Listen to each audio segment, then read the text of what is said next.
Fait que 3, 2, 1, vas-y, hit-nous avec la quote. Thank you, come again. Je cite Harold Kumar. Alors, bienvenue aux deux bobines! C'était une quote d'un des bullies dans Harold Kumar. Un des Extreme Brother! Ça m'a fait penser à deux bons gros fans de Hulk Hogan. Genre, pour vrai, c'est sûr que eux autres, ils ont écouté Backlash puis ont fait « Oh, Mini Danhausen, funny shit! » T'as-tu vu Backlash? J'ai pas écouté Backlash, j'écoute plus la WWE parce que fuck TKO. Ok, ouais, moi aussi, j'étais un peu. En fait, j'ai jamais écouté la lutte depuis un bout, là, je le sais très bien. Mais ok, ben écoute, on parlera pas de lutte vraiment ici parce que le but de faire un podcast, c'est de parler des trucs qu'on enjoy. Fait qu'on va. On va commencer par parler des news qui se passent dans le monde du cinéma. Donc, yes, on peut commencer avec la partie actualité. Après ça, on va se lancer dans la critique sans spoiler de Exit 8. Ouais. Avant de parler de notre sujet principal de l'épisode qui est qui est Harold and Kumar Go to White Castle, qui était surprenamment bon. Surprenamment meilleur qu'un autre film dans lequel on va parler d'ailleurs, que tu viens de parler. Ben, on s'en parle tout de suite. Fait que, pour commencer le segment news, pour commencer des bonnes nouvelles, il y a un trailer du prochain film de Jackass qui est sorti. Ah, j'avais pas vu en ça. tant que grand fan de Jackass, surtout du 1, du 2 et du 4, j'aime beaucoup. Fuck le 3, I guess. Je suis pas tant fan du 3, Okay. il est pas aussi drôle, il y a beaucoup de longueur, puis j'ai jamais été fan des scènes dans Jackass avec Spike Lee.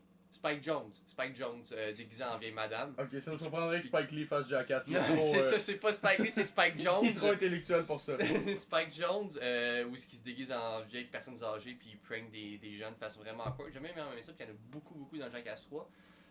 Puis aussi beaucoup de haha pénis. Même si haha pénis, c'est vrai que c'est très drôle. Les objectivement pénis, très drôle. C'est objectivement très drôle, mais pas qu'il y en a autant puis qu'il n'y a pas vraiment de but à ça. Mais c'est ça, donc travail pour le Jackass, en plus le quatrième était très bon, excellent. Je l'ai réécouté dernièrement avec un ami puis j'ai eu beaucoup de plaisir, vraiment ça se réécoute très bien. Donc vive Jackass, j'aime beaucoup le nouveau casting aussi des nouveaux Jackassiens. Parce que comme on sait tous, Johnny Knoxville, il est ben trop pété. Même juste dans Jackass 4, le premier sketch qu'ils ont filmé, il y a une commotion.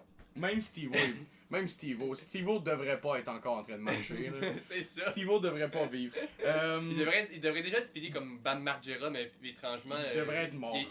Fait qu'on va se lancer sur la deuxième actu qui est un peu dans le même style. On a eu les premières images du Batman 2 de Matt Reeves. Et honnêtement, ça look vraiment bien.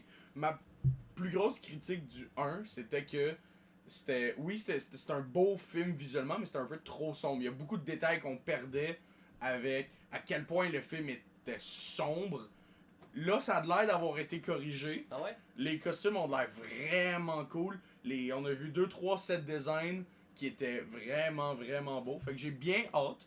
J'ai pas été le plus grand fan du premier. Je suis overall pas un grand fan de Batman en tant que concept. Oh wow, ok. Alors moi, un milliardaire qui tape sur des prolétaires qui bougent des caisses, excuse-moi. Non, mais c'est vrai que c'est du fascisme, mais c'est du bon fascisme. Mais honnêtement, c'est les méchantes personnes. J'ai jamais été particulièrement... J'ai toujours trouvé les méchants de Batman plus intéressants que Batman eux-mêmes. J'ai récemment lu... Attention, parce qu'il y a beaucoup de mauvais méchants dans Batman. Il y a Condiment Man, il y a Kite Man aussi. Condiment King et Kite Man. Mais Kite Man, c'est plus un méchant de Harley Quinn. C'est à cause de la série, tu dis ça. À cause de la série, puis des comics qui ont comme reboot complètement le personnage de Kite Man. Oh wow, ok. Fait que, non, j'ai lu la série... Fucking... Tu l'as lu? Oui. Oui, c'est le Batman que t'as lu? Non, c'est pas c'est pas Batman, c'est... Voyons, Chris, il va sortir un film, j'ai oublié le mode... Voyons, tabarnak. Clayface! Ah, ok, oui. J'ai lu une série Clayface qui est sortie, je pense, en 2019. Et j'ai lu le comics One Bad Day, qui est vraiment une bonne série de comics sur Clayface, en préparation du film Clayface. D'ailleurs, on pourrait en parler justement du trailer du film de Clayface. J'ai pas vu le trailer encore. Ah, il y a la nice. Fait que, mais honnêtement, je suis content parce que c'est cool. J'ai toujours été plus fan des méchants de Batman qui ont des histoires vraiment plus intéressantes que Batman. Que ce soit Scarecrow, que ce soit Clayface, que ce soit même The Riddler qui est très cool. Ouais, The Riddler, surtout dans les films de Matt Reeves, justement, dans The Batman.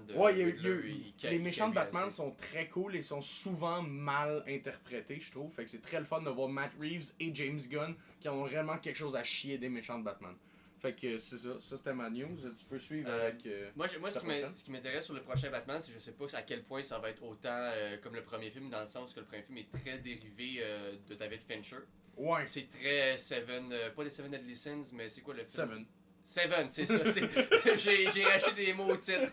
Mais c'est très Seven de Batman. Fait que je trouve ça. Fait que je me demande à quel point ça va être dérivé. Puis parce que j'aime pas ça écouter un film puis me dire oh wow, j'ai vu ça dans un autre film. Mais c'est bon ce que je vois, mais c'est moins bon que l'autre truc que j'avais vu. Ouais, c'est ça. C'est bon, mais c'est moins bon que l'affaire qui s'est trop inspirée pour pas qu'on parle de plagiat. Mais en même temps, c'est pas un plagiat. Parce que The Batman, en tant que tel, c'est un bon film, mais il y a pas grand chose dans The Batman que d'autres films fait pas mieux que The Batman déjà. The Batman, c'est David Fincher qui voulait faire du Batman, mais sans David Fincher. Fait que, on va se lancer sur. T'avais-tu dit ta nouvelle actu ou... Oui, ben j'ai d'autres trucs aussi.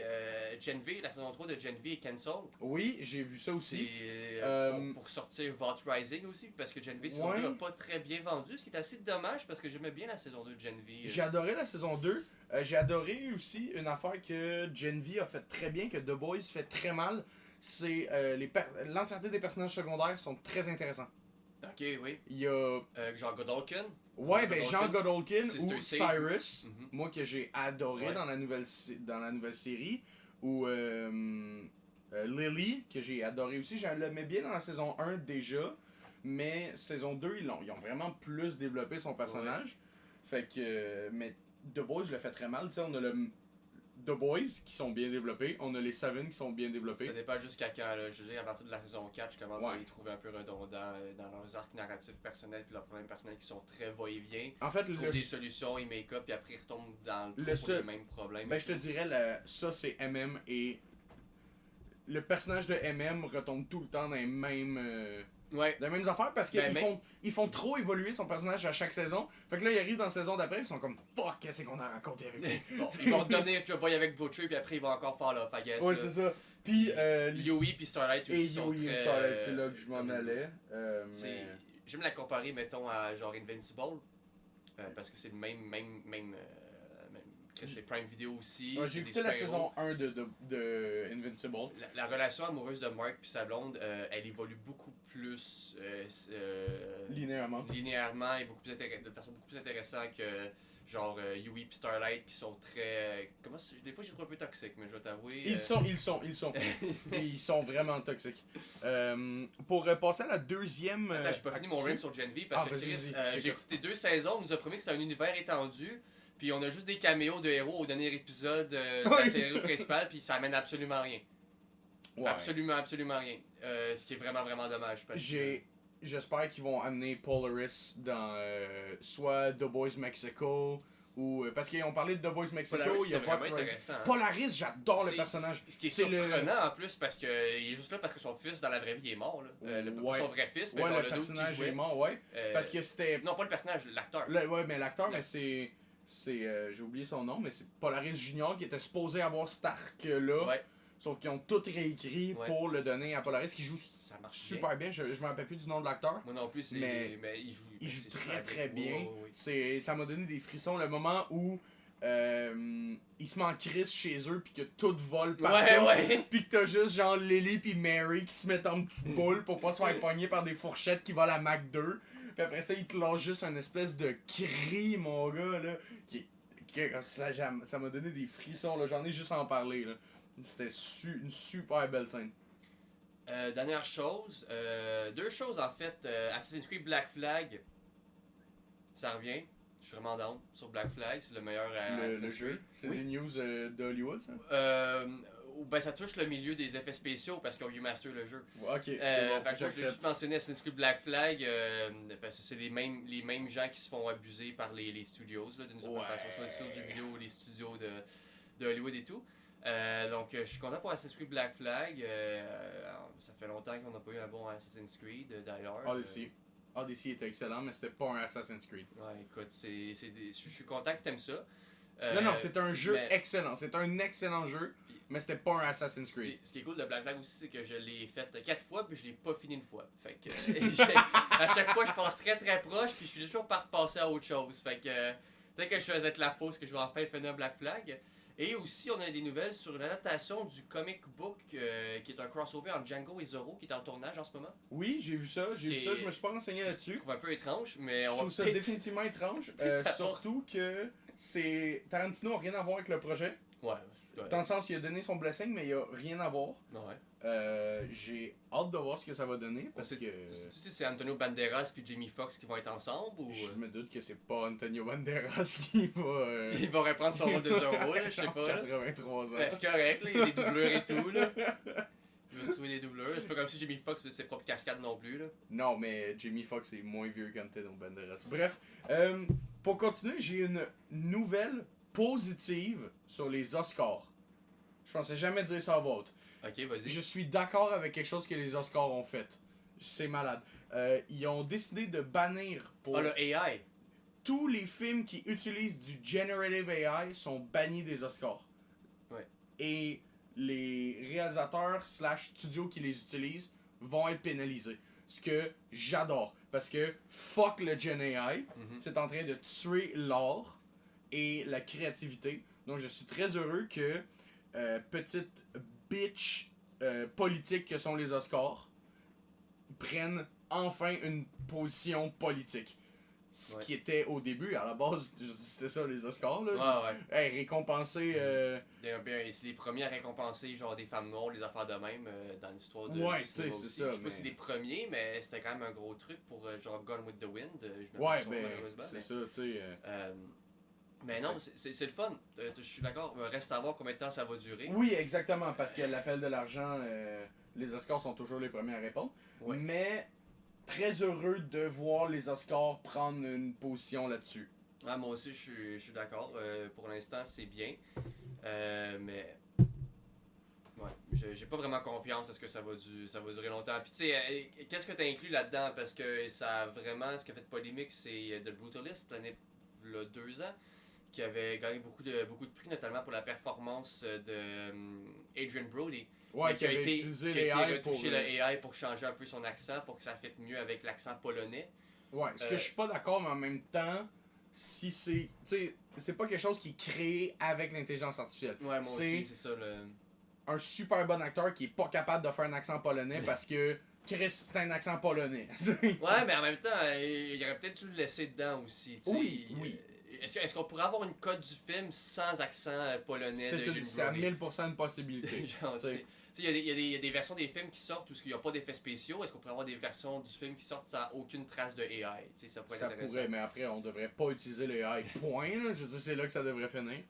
Mais très content de voir les Oscars faire quelque chose de positif pour le cinéma. Ouais. Ce qui est rare, surprenamment très très rare. Ce qui me fait penser justement, c'est que dans Planet of the Apes, le dernier qui est sorti, Kingdom of Planet of the Apes, il y a une version qui a été sortie avant que le film sorte au cinéma, que leak. C'est tout le film au complet, mais sans les green screens, sans les effets spéciaux. Ah, c'est que je veux voir fait que tu vois juste les personnages en acteurs avant les images de synthèse qui se promènent, puis genre Andy Serkis qui se promène comme un singe, puis genre sans aucune voix et tout. Nice. Ça serait absolument génial. J'avais une autre nouvelle, et celle-là on dirait qu'elle est fausse, genre on dirait une carte de l'hostidieux.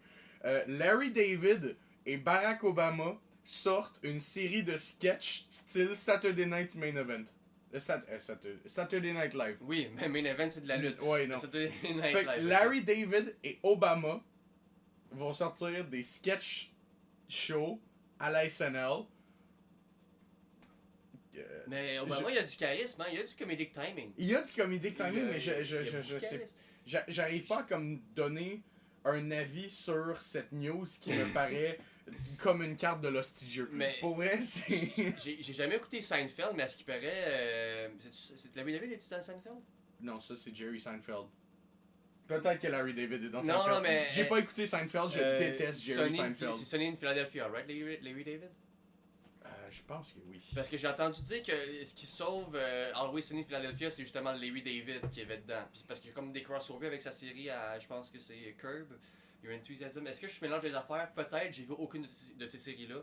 Mais je donne mon opinion sur Larry David parce que j'aime bien le monsieur parce qu'il me fait beaucoup rire. Ouais, c'est ça, c'est Seinfeld. C'est Seinfeld. Ah, c'est Seinfeld? Ouais. Ok. Ok, c'est ça, c'est peut-être Puis il pour fait aussi partie du casting de Saturday Night Live. Ouais. Plus maintenant, mais il l'a fait longtemps. Ouais, c'est la Fait même que, clique d'acteurs, d'humoristes de cette époque-là aussi. Il y avait toujours une vague d'humoristes qui passent là-dedans. D'ailleurs, justement, Ouais, Harold ouais. and Kumar, c'est une autre vague d'humoristes différents. Il y avait Bobby Lee, je pense. Dedans, ben, on en parlera plus tard. Ouais. On parlera de Bobby Lee. J'ai des acteurs, mais c'est tous des humoristes. Justement, est-ce qu'on parle d'Harold and Kumar? Est-ce qu'on utilise ça comme segway pour ça? Non, on va se lancer avant dans la partie sans spoiler de Exit 8. Oh, ok, c'est bon, c'est correct. Dirige le podcast comme tu veux, y a pas de problème. Ben, c'est juste parce Moi, que je suis qu'on fait une démocratie puis on fait un vote. on est deux connards. C'est parce que, en fait, c'est surtout pour que si tu veux pas écouter. Si tu veux entendre notre avis sur Exit 8 sans de spoiler, t'es pas obligé de skipper toute la partie majeure avec. Où on va parler de Harold and Kumar pour aller à la partie de Exit 8. C'est vrai. Donc, on va parler de Exit 8, puis sans spoiler, puis on va parler du spoiler avant la fin. Oui, exactement. Donc, ton avis rapide du film en quelques mots? C'était assez chiant. Ça faisait pas peur. Le film avait l'impression d'avoir des certains moments où il voulait se rendre à quelque part, peut-être un peu métaphorique sur l'aspect père, le personnage qui genre son ex-blonde est enceinte puis il peut pas devenir père. J'ai compris que c'est un plan cul, mais peu importe puis il veut pas step up, puis il a peur. Il y a énormément de ça dans le film, puis je pense que ça ajoute à la confusion générale. Il n'y a aucune caractérisation de fuck all. Non, c'est ça, il fait de l'asthme. C'est son seul personnage, c'est qu'il fait de l'asthme. Et surtout, il fait mal de l'asthme. Parce que je fais de l'asthme. Non, mais je fais de l'asthme. C'est pas comme ça, tu peux pas juste prendre genre et c'est réglé. Non, faut que tu vides tes poumons, tu prends 3 puffs, tu respires longtemps. Genre, ça prend une crise d'asthme, là, ça prend genre un bon 35 secondes, 40 secondes à régler, là. Ouais. Puis en fin pendant 1h30, genre. Oui, parce qu'il a très soif aussi. C'est deux traits de personnage, c'est qu'il y a. En fait, il y en a 3. Il veut pas être père. Il fait de l'asthme puis il a soif. Oui. C'est 3 trucs qui ensemble font beaucoup d'anxiété, fait qu'il faut encore plus d'asthme. Ouais. D'ailleurs, on en parlera peut-être plus tard dans le film, dans la partie spoil, mais il fait quelque chose avec son côté asthme un peu, qui revient pas vraiment dans le film, puis tout comme ça, c'est pas très géré.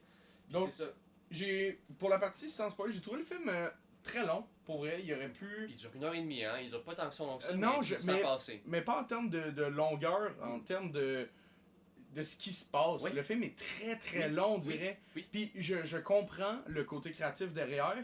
Puis j'ai pas joué au jeu. Il y a ça aussi, mais je pense pas avoir besoin de jouer au jeu pour être capable de critiquer le film. Non. C'est que il y a énormément d'affaires qui se répètent et je comprends le côté créatif derrière qui veut que nous, en regardant le film, on se sent comme le personnage principal. Qui a-tu un nom d'ailleurs? Sûrement, mais vu qu'on n'est pas japonais, on s'en souvient pas. Ouais. C'est des sonorités qu'on se souvient pas. Mais moi, ça fait genre 2 semaines que j'ai vu le film. Tu sais, il y a comme. C'est très long, c'est très répétitif. Oui. Qui est ce que le personnage vit, mais ce qui est très très chiant aussi à regarder. C'est pas très créatif non plus dans la mise en scène. Non, c'est les mêmes angles de caméra contre les hosties de porte, contre les hosties d'aération. Puis honnêtement, là, je vais pas faire mon armchair fan de sport qui écarte du sport puis qui dit je ferais mieux que si j'étais à leur place, mais honnêtement, tu me mets dans la même situation que ce personnage-là, 5 minutes puis je suis passé au travers. Là. Ils sont pas tough à trouver les anomalies, honnêtement. Non, et Chris, non. Chris, sérieusement, les anomalies, tabarnak, sont donc bien faciles à voir. Puis le gars, genre, comme 4 fois dans le film, il repart à 0. À quel point t'es mauvais, genre. Genre, à quel point t'es pas bon, man. Chris, la porte, elle est dans le milieu de la porte. Comment tu vois pas? Le kid, il la pointe du doigt. Comment tu fais. Tu checkes pas ça, man? Le kid, il a pointe du goût de doigt. Il pogne le kid par les cheveux, puis il est comme, il est assis. C'est comme.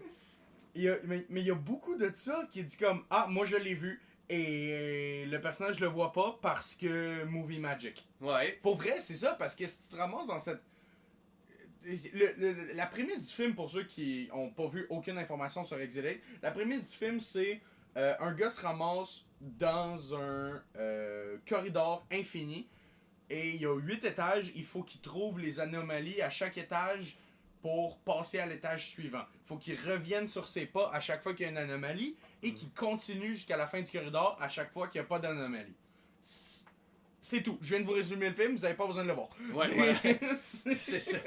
Puis ça a comme un lien avec le fait que, genre, métaphoriquement, il veut pas être père, puis il hésite et tout. Oui, puis c'est ça, mais il y a en un fait... flashback, il y a un ou deux flashbacks dans le film où ce que, genre, t'essaies d'un peu de comprendre qu'est-ce qui se passe. Ça mélange un peu le temps et l'espace un peu parce que genre dans son propre flashback t'as un personnage qui revient dans son flashback avec qui il partage genre la situation mais genre ça finalement le personnage il le reverra jamais à la fin de l'histoire. Non, c'est ça, puis il y a... j'ai l'impression que c'est le genre de film que tu l'écris sur une note d'iPhone en genre secondaire 4, puis tu reviens une couple d'années après, puis t'es comme ah, c'est moins méta que ce que je pensais. Tu sais, parce que le film se veut vraiment méta, mais il y a énormément d'affaires que tu fais ah ben oui, ben c'est ça. Tu sais, juste comme le personnage que il partage l'aventure avec, t'es comme ben oui, mais c'est évidemment ça. Puis là t'as un flashback à genre 75 minutes dans le film que t'es comme ben oui, mais je sais que c'est ça. Ouais. Ça fait 1 heure que je l'ai compris que c'était ça.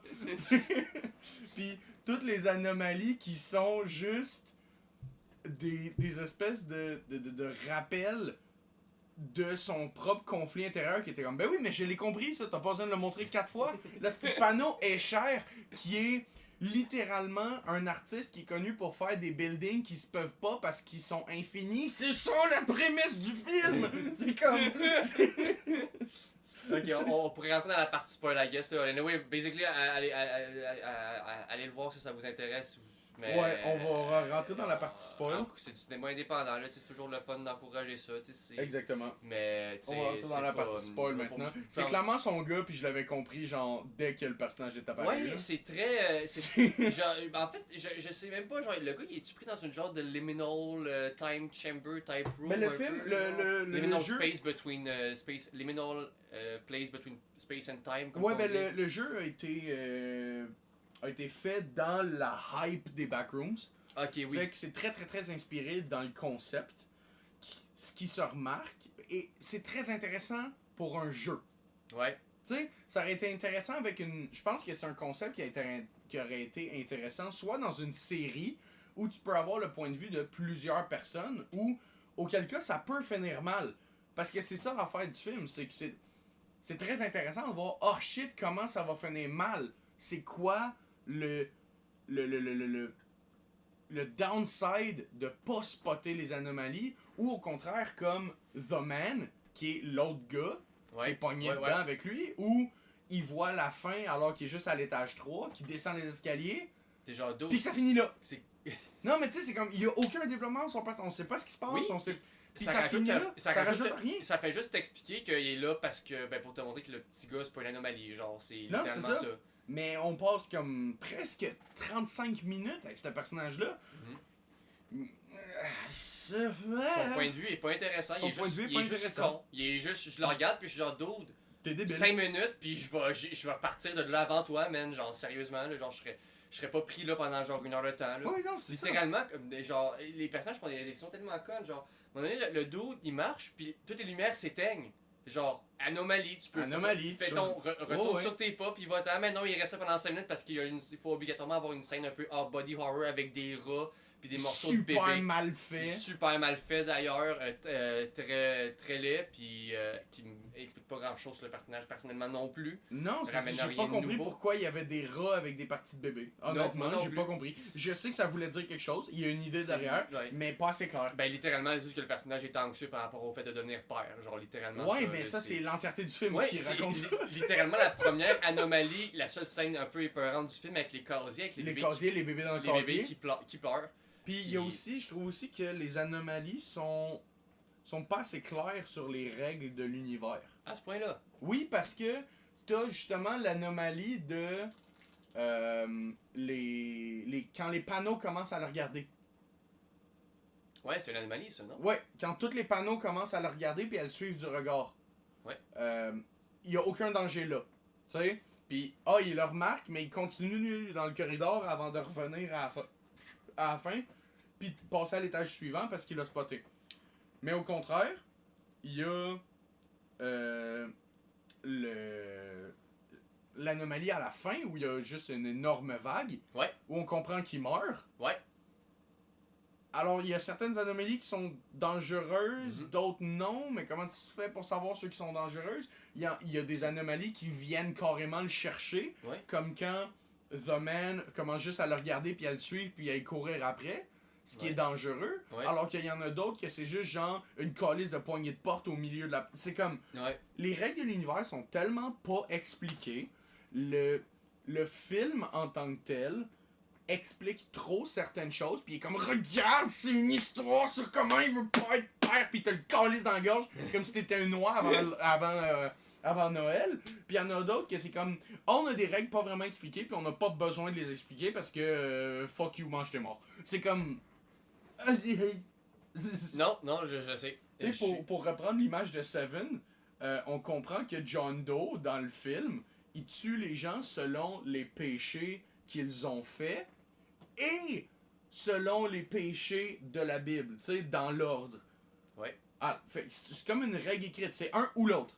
Tu sais, Mhm. mais là, c'est Ouais. comme, des fois c'est ça, tu sais, dans Exilate, des fois c'est ça, Ouais. des fois c'est ça, des fois c'est ça, ou des fois c'est ça, sans aucune logique thématique. Ouais. C'est comme... Ah ouais, je sais. Puis encore une fois, la fin de la vague, je sais genre quoi, c'est une tentative de meurtre rendu là. Genre, il peut pas gagner. Littéralement, genre, c'est comme un test final où est-ce qu'il va mettre sa vie en danger pour sauver la vie de l'enfant. Alors À la que limite. selon les règles de l'univers, il est pas censé avoir quelqu'un d'autre dedans, il est censé être tout seul. Ouais, ouais, Tu ouais, sais, ouais, ouais. c'est... Qu'est-ce que le monde est cave dans ce film-là, man, sérieux, genre. Oui, les J'aurais gens le sont goût de tous m'arracher débiles. là. les cheveux, là.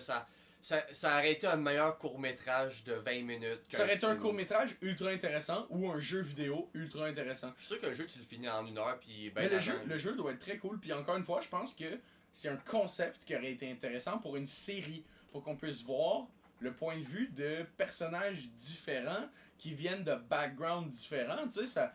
Parce qu'il n'y a rien qui nous dit que c'est juste au Japon. C'est juste que c'est un film japonais fait qui se passe au Japon. Mais tu sais, je pense qu'un film, une série Exit 8 qui se passe à plusieurs endroits dans la planète avec plusieurs backgrounds différents, plusieurs personnages, plusieurs modes de pensée, ça pourrait être super intéressant.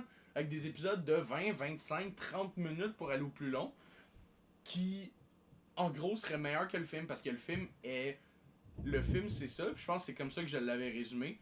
Une prémisse super intéressante.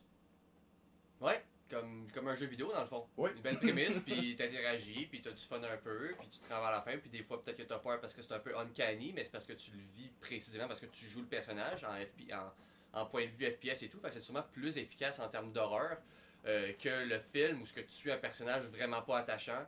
Un peu lâche, un peu à la limite même que genre puis qu'il y a pas vraiment peut-être à la fin il décide d'être courageux puis de stood up pour la madame qui se fait écœurer à cause de son bébé qui pleure. Ben, ouais. Puis encore. Ça aussi, je l'ai pas compris, la boucle temporelle qui nous ramène Ouais. au même endroit. Ouais. C'est comme. Pourquoi Pourquoi C'est comme. Ouais.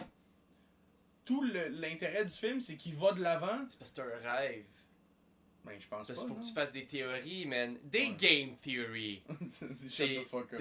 C'est vraiment Surtout genre. qu'il y a une chaîne qui s'appelle Film Theory. Tu Mais sais, tu sais- c'est un film fait pour la chaîne Film Theory. Mais littéralement. l'entièreté du film, c'est qu'il faut aller de l'avant, puis prendre ses responsabilités, puis le film finit, puis tout ça ne servait à rien parce qu'il revient au début. C'est comme, Il revient au début, mais il revient changer parce que là, il va devenir père. Parce qu'il a rencontré un enfant dans l'endroit où il était. ouais, qui est son enfant.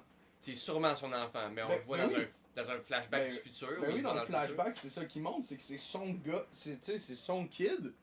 Mais ça, c'est quelque chose que si t'as un peu de media literacy, tu t'en doutais parce que c'est un corridor sans fin. Fait que c'était une aventure sans fin, comme le fait de être parent et d'avoir une famille qui est juste une longue ligne sans fin. futur. Ouais, c'est un comme cycle. tabac. C'est tellement un film qui c'est le film parfait pour des film bros. Ouais, à ce point-là. Ah oui, oui, oui. Parce que moi, je penserais plus Seven, c'est un film de film bros, c'est David Fincher. Non, parce que Seven, c'est un bon film. Mais Mais les film bros aiment les bons films aussi. Là. Attends, là, genre, c'est juste qu'ils interprètent mal les films. oui, mais Genre, c'est genre c'est ça, Fight tout ça. Club, genre. Ou... Fight Club ou American History X. American Psycho. Ben, American History X American aussi, History là. X aussi. C'est Hell yeah. les gens voient ce film-là pis sont comme, oh Dans ouais. le fond, c'est Edward Norton. Oui, c'est ça. prend Edward Norton. Je pense qu'Edward Norton doit arrêter de jouer dans des films. Edward Norton est pire qu'Andrew Tate pour notre jeunesse. c'est juste que lui, il fait pas exprès. Non, c'est ça. En fait, c'est le même j'ai l'impression que ce film-là, par Edgar Wright, aurait pu être excellent. Ah ouais, le Edgar Wright qu'on a maintenant, genre, qui fait Running Man. Là. Non, Il a l'Edgar... Saint in Soho, là. C'est ça, Edgar Wright, là. Non, l'Edgar Wright qui a fait genre Lost et Scott Pilgrim. Lost? J.J. Abrams, ma bad. C'est J.J. Abrams qui a fait Lost. Tu veux J.J. Abrams? Ben, honnêtement, je pense que même J.J. Abrams aurait pu faire Mais une J.J. super bonne Abrams job. est connu pour avoir une philosophie de ne jamais donner un payoff satisfaisant à ses histoires. J'ai pas besoin d'un payoff, j'ai besoin d'une logique. Et J.J. Abrams a une logique. Tu trouves que Lost, c'est logique?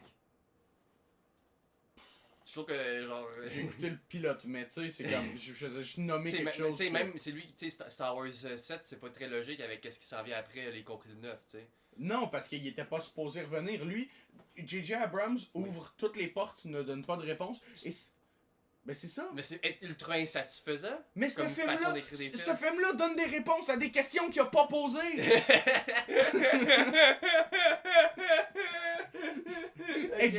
Exilate donne des réponses à des questions qu'il a pas posées. Ouais. C'est comme, hey, voici une symbolique. Une symbolique de quoi? Arrange-toi. C'est vraiment ça.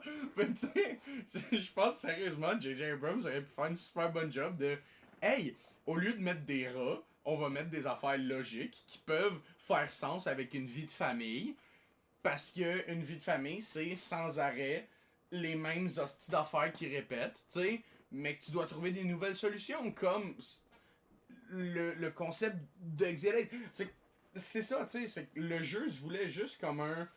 Hey, on va faire les backrooms, mais au Japon, tu sais, c'est vraiment ça. Exilate, le jeu, c'est les backrooms avec une twist japonaise. Le film a fait, on va rajouter une histoire de papa absent dedans. Tu sais? Ben, faut bien rajouter quelque chose pour meubler 1h30, I guess, là. Ben, t'avais pas besoin. Tu pouvais meubler 1h30 avec le concept de base. T'sais. Ouais, ben, juste commence par faire un personnage qui a de l'allure un minimum, tu sais, développe-le. Je sais pas. C'est comme.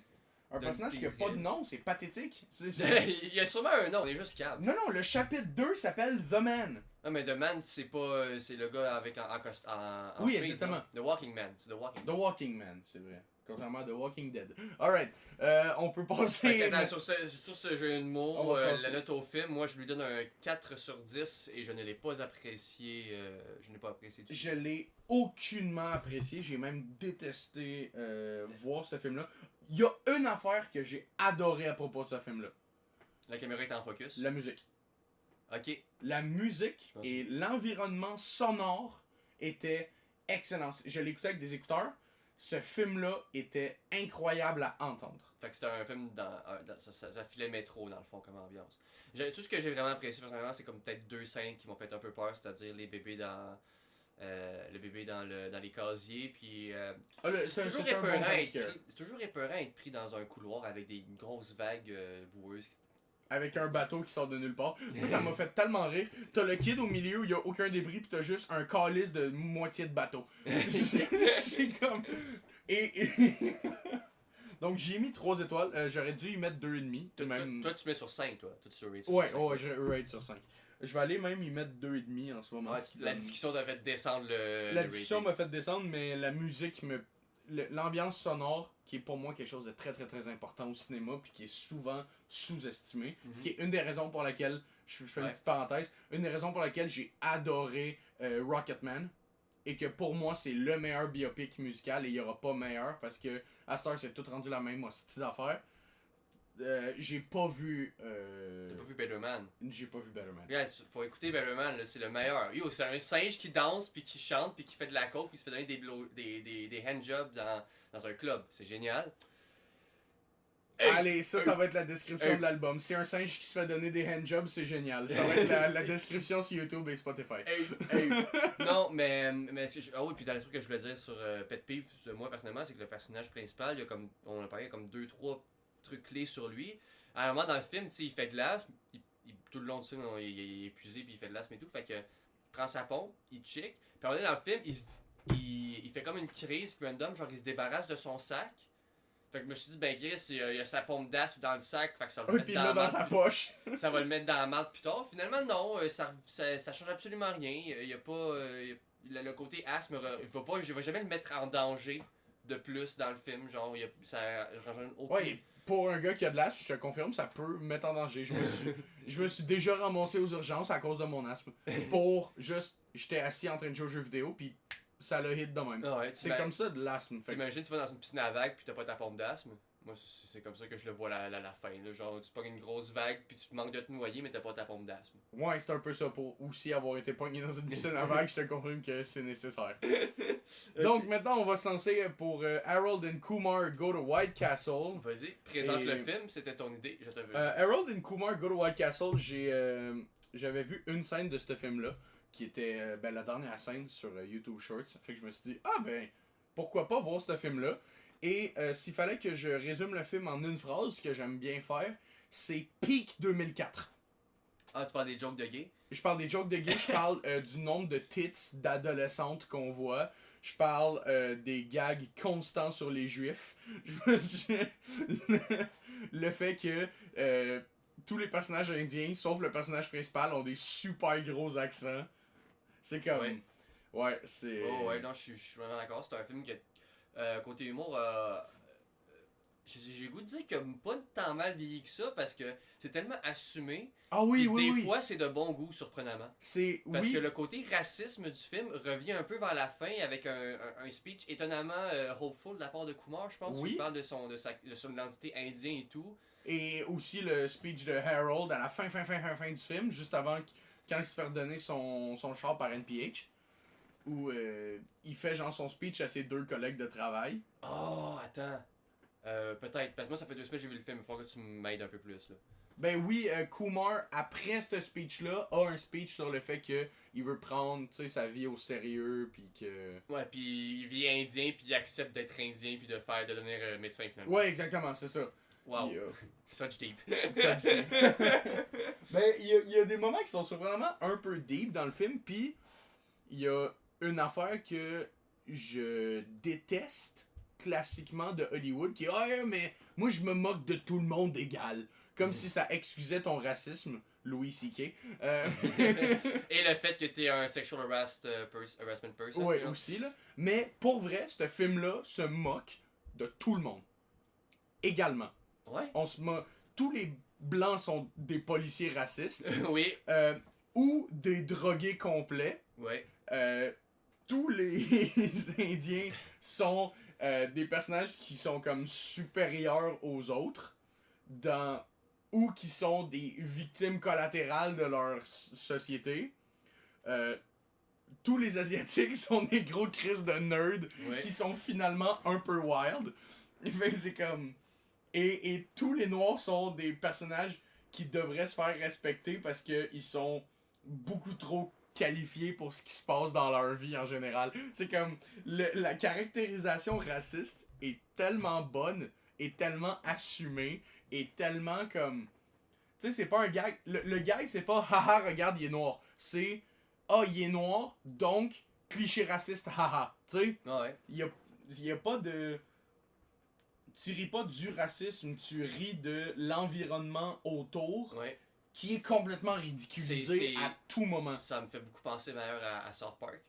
Un peu, c'est très l'humour. South Park, c'est très aussi SNL comme façon de faire de l'humour, ce qui est très logique avec les acteurs. John Cho qui était aussi à SNL, fait que c'est très 2005 in the best way possible. Ouais, par exemple, je dois dire de quoi sur le film, dans l'écriture des personnages, j'ai quand même apprécié Harold, mais j'ai détesté Kumar. J'ai détesté Kumar. Kumar est une merde. Détestable. Kumar est une merde.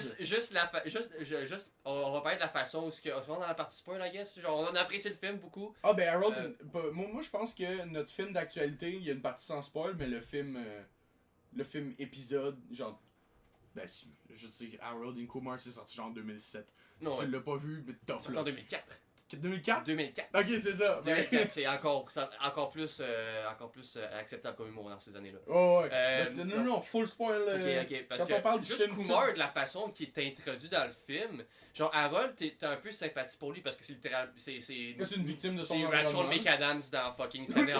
Elle se J'ai eu fait la même. donner les grosses piles de devoirs à faire pour son boss pour le lendemain et tout. Genre, J'ai eu la même réflexion. Et puis, puis Kumar, lui, la façon qu'il est introduit, c'est littéralement juste je me coupe les pubes en écoutant du Black Eyed Peas. Bon, écoute, se couper les pubes avec les ciseaux de son ami, c'est acceptable. Mais écouter du Black Eyed Peas dans son appartement, c'est inacceptable. Fucking, genre, en plus, écouter la. C'est-tu la tune? C'est-tu la tune qui jouait? C'est Let's Get Retarded. It Started. D'ailleurs, j'adore, très ironique, Black Eyed Peas qui a enregistré une tune Let's Get R-Word, puis qu'aujourd'hui, ça a été changé pour Let's Get It Started. Parce qu'ils se sont genre auto-censurés parce que le mot le R-word est plus acceptable dans notre société, ce qui est correct, on va pas se battre là-dessus, là, ça arrive.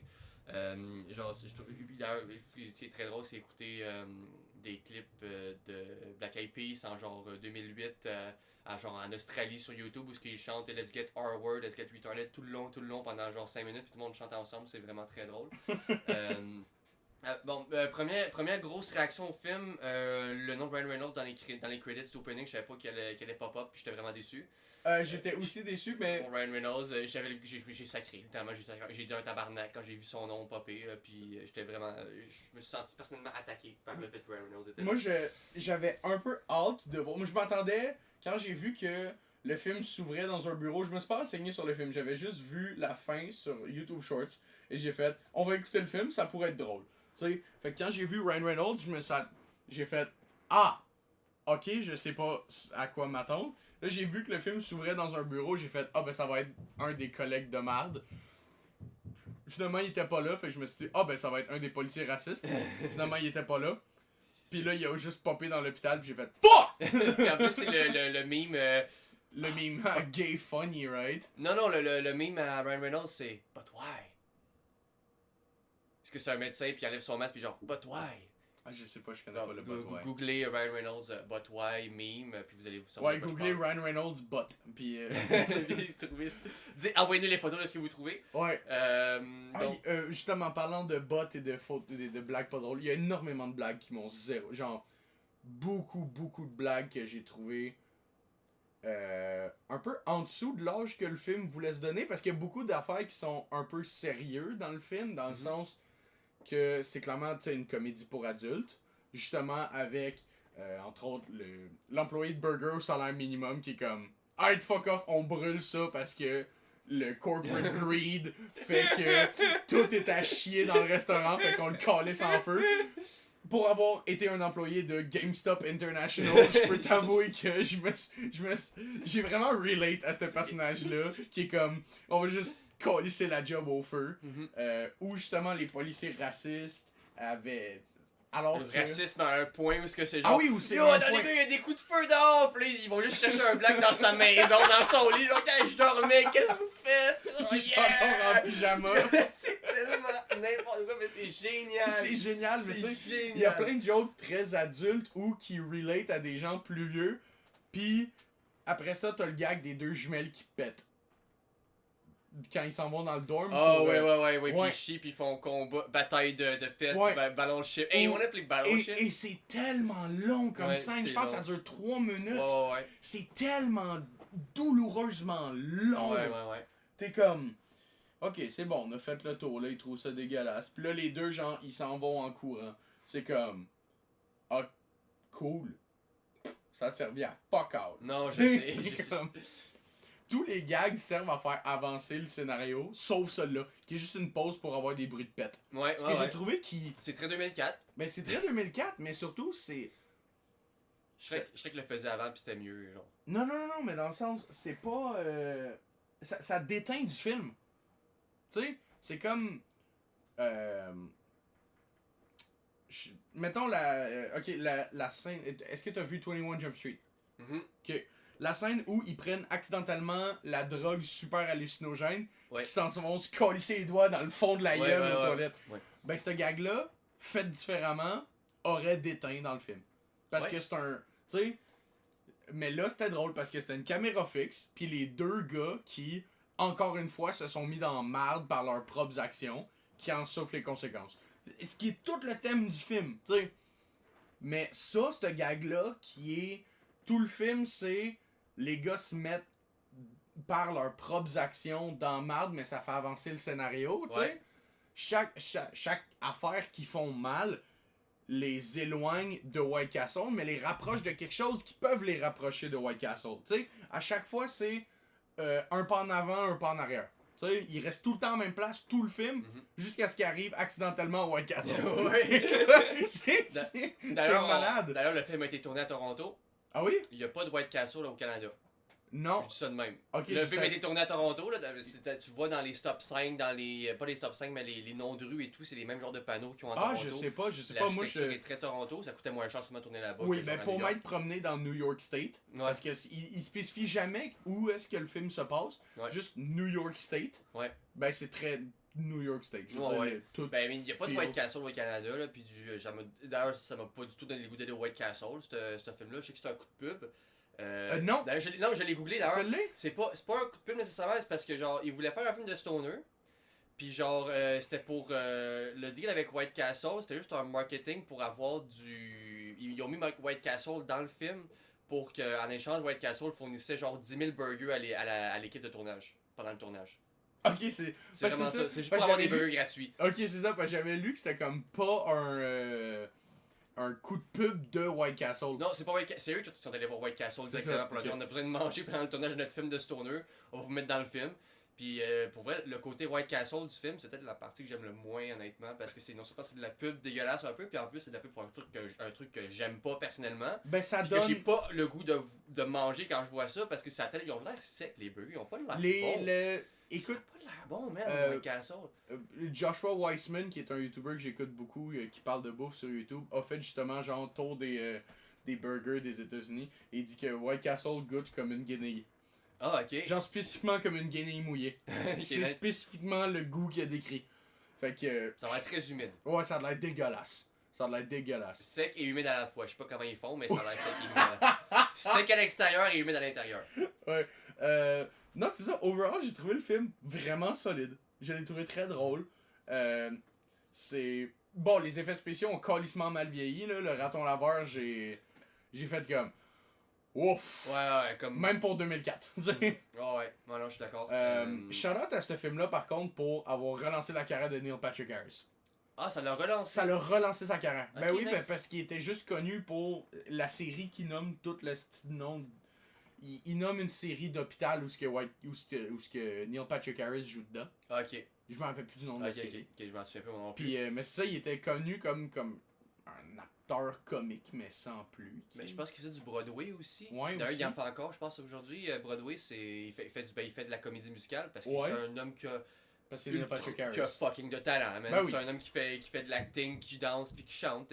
Ce film-là a relancé la carrière de Neil Patrick Harris. Non, surprenant parce que personnellement, je suis pas trouvé la meilleure partie du film du tout. Même au début, je l'ai trouvé détestable. Ah non, mais il est détestable, mais c'est. J'ai aimé vers la fin quand il revenait. Mais c'est lui qui a demandé à ce que son personnage soit comme ça. Okay. Parce que c'est comme ça que les gens le voyaient à l'époque. Sauf que finalement, il est comme, ben non, mais je suis pas une marde, là. Puis en plus, tout au long du film, il est genre, yo, moi je veux fourrer des filles, je veux faire de la coke. Neil Patrick Harris est homosexuel. Oui. Et sobre. Et sobre. C'est tellement drôle. Mais c'est. Bon, tu sais, je veux dire, mais ce film-là, je suis sûr que c'est ça qui a donné Barney Stinson. Son personnage de How I Met Your Mother, tabarnak. Ah, ok, j'ai écouté peut-être 5 épisodes. J'ai pas écouté How I Met Your Mother. J'aime pas les sitcoms américaines, c'est pas bon les sitcoms américains. Les seules bonnes sitcoms américains, c'est The Office et Brooklyn Nine-Nine. Ouais, mais c'est parce qu'ils changent un peu les thèmes habituels du sitcom américain. Ouais. Et on this note, maintenant qu'on parle de sitcom américaine, fuck you Sheldon Cooper et fuck you Big Bang Theory, ok? Je pense que le monde serait un meilleur endroit si Big Bang Theory avait jamais existé. Ça a repoussé la culture du nerd sur le mainstream de genre 10 ans. Absolument. Littéralement, là, c'est... On est encore vu de même. On est encore vu. À On chaque est fois que tous je dis des Sheldon Cooper. à chaque fois que je dis à quelqu'un que ah ouais, je lis des comic books, ils sont comme ah comme Sheldon. Fuck you, bro. Yo, ouais, Fuck you, Sheldon je suis Cooper. pas autiste, man. Peut-être. Mais Je prends pas les fans de haut. C'est elles qui me prennent de haut. Je suis un incel. il est pas tant mieux finalement. Non, mais j'ai ma majeure mon problème majeur avec ce film là, c'est justement que c'est un film qui a bien vieilli sur certains aspects, mais qui en majorité a calissement mal vieilli. Mais l'humour... L'humour n'en fait pas a partie. bien vieilli, surprenamment. Ouais. Il y a des scènes qui sont out there. Genre, il y a la scène où Kumar, il pisse dans un buisson. Puis là, c'est un dos qui show up à côté, puis il dit qu'il pisse dans un buisson. Puis genre, yo, can I have another bush? Puis genre, bro, it's the best bush or something like that. Ouais, c'est ça, il est comme is your fucking name on it? Comme, no, but I was there first. Then what's the problem? I pissed in this. It's the same fucking bush, dude. Puis la scène, encore une fois, j'ai adoré. Puis je vais ramener à la scène où ils se calissent les doigts dans la gueule dans 21 Jump Street. C'est juste une caméra fixe. Ils ont collé sa caméra sur un trépied. Puis pour le moment, ils ont fait yo improvisé. C'est clairement de l'impro. Je pense que c'est ça, mais Clairement c'est l'impro. fucking drôle. Ouais. C'est fucking bon. Parce que c'est des humoristes. Genre, ils connaissent leur shit un peu. Là, Oui, t'sais, c'est ils ça, mettent sur le c'est carré, vraiment bien géré. Puis, une des affaires que j'ai détestées par contre, j'aurais aimé qu'il y ait un payoff là-dessus. C'est tout le sous-scénario autour de l'ordi.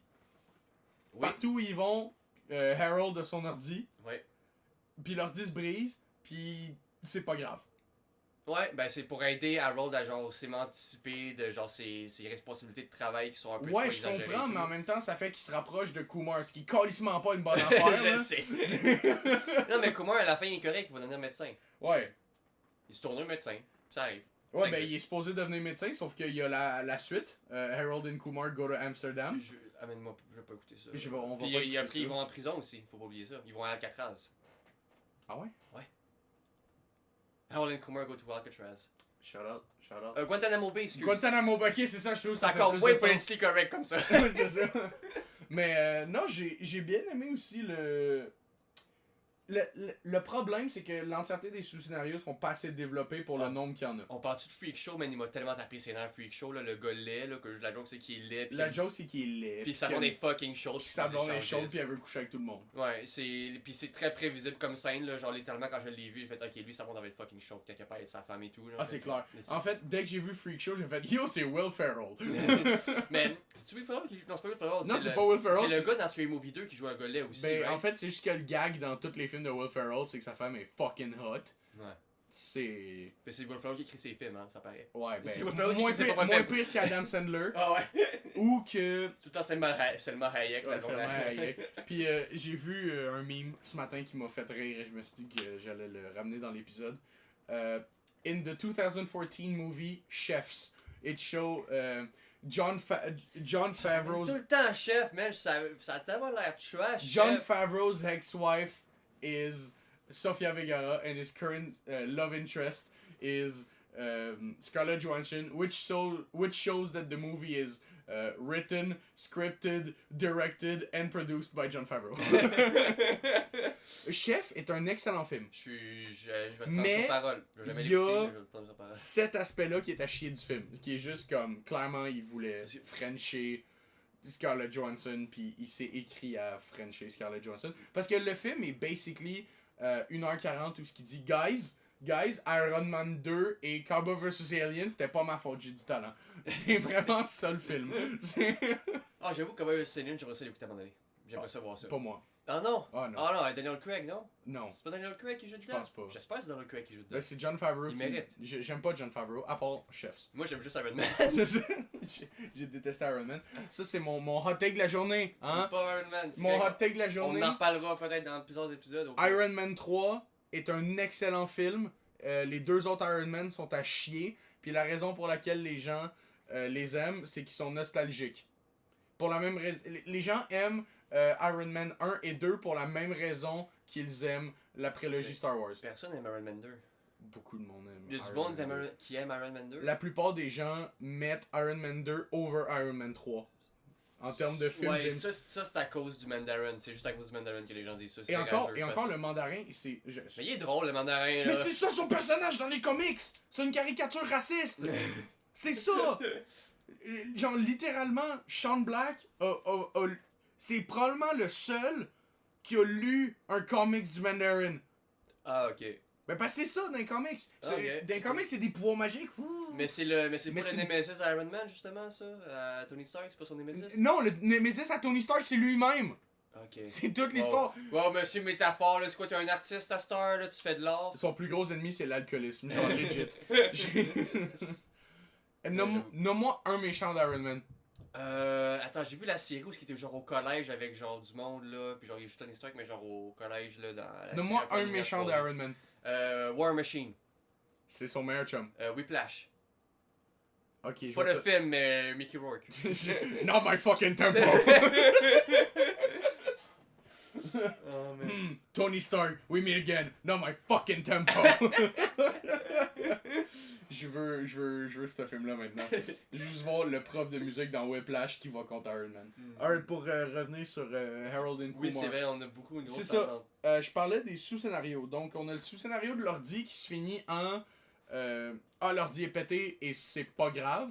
On a le sous-scénario de Freak Show qui finit par le char est réparé. Il y a le sous-scénario du Jaguar qui tease tout le film. Oui. Tout il ça. est très mal incrusté d'ailleurs dans le film. Ouais, tout ça qui finit par un gag. C'est comme. Mais un autre gag que j'ai beaucoup aimé, c'est quand genre, ils sont dans un coin, dans un neighborhood un peu genre malfameux. Puis ils voient genre du monde, genre eux-mêmes, c'est legit des stuntmen, j'imagine, là, c'est leur stuntmen à eux, I guess. Je pense que c'est ça. C'est legit leurs stuntmen qui ont juste fait, ils se font battre. Ils se font battre. C'est tellement drôle. Puis après ça, ils recroisent à l'hôpital. Oui.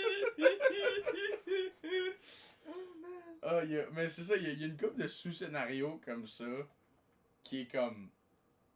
Qui sont drôles sur le moment, mais qui ont un payoff très décevant. Pour à quel point le film entier, c'est un sous-scénario. Là. Ouais, littéralement, mais. Mais les personnages, il y a des personnages qui sont hallucinants. On va parler de la police d'ailleurs. Toute la scène à partir de la police, je trouve ça génial. Je trouve ça génial. Genre le doute qui est dans la prison ou qui est en ouais. puis Why were you arrested for being a black man? Il parle tous ses problèmes, tous ces trucs, c'est littéral. Puis c'est déjà un commentary sur la culture, le traitement des Afro-Américains ben oui, mais et leur perception surtout par les Blancs et par la par le cinéma aussi. Par le cinéma, oui. Parce que non mais j'ai adoré presque. Ça, c'est probablement le gag qui m'a le plus fait rire, là.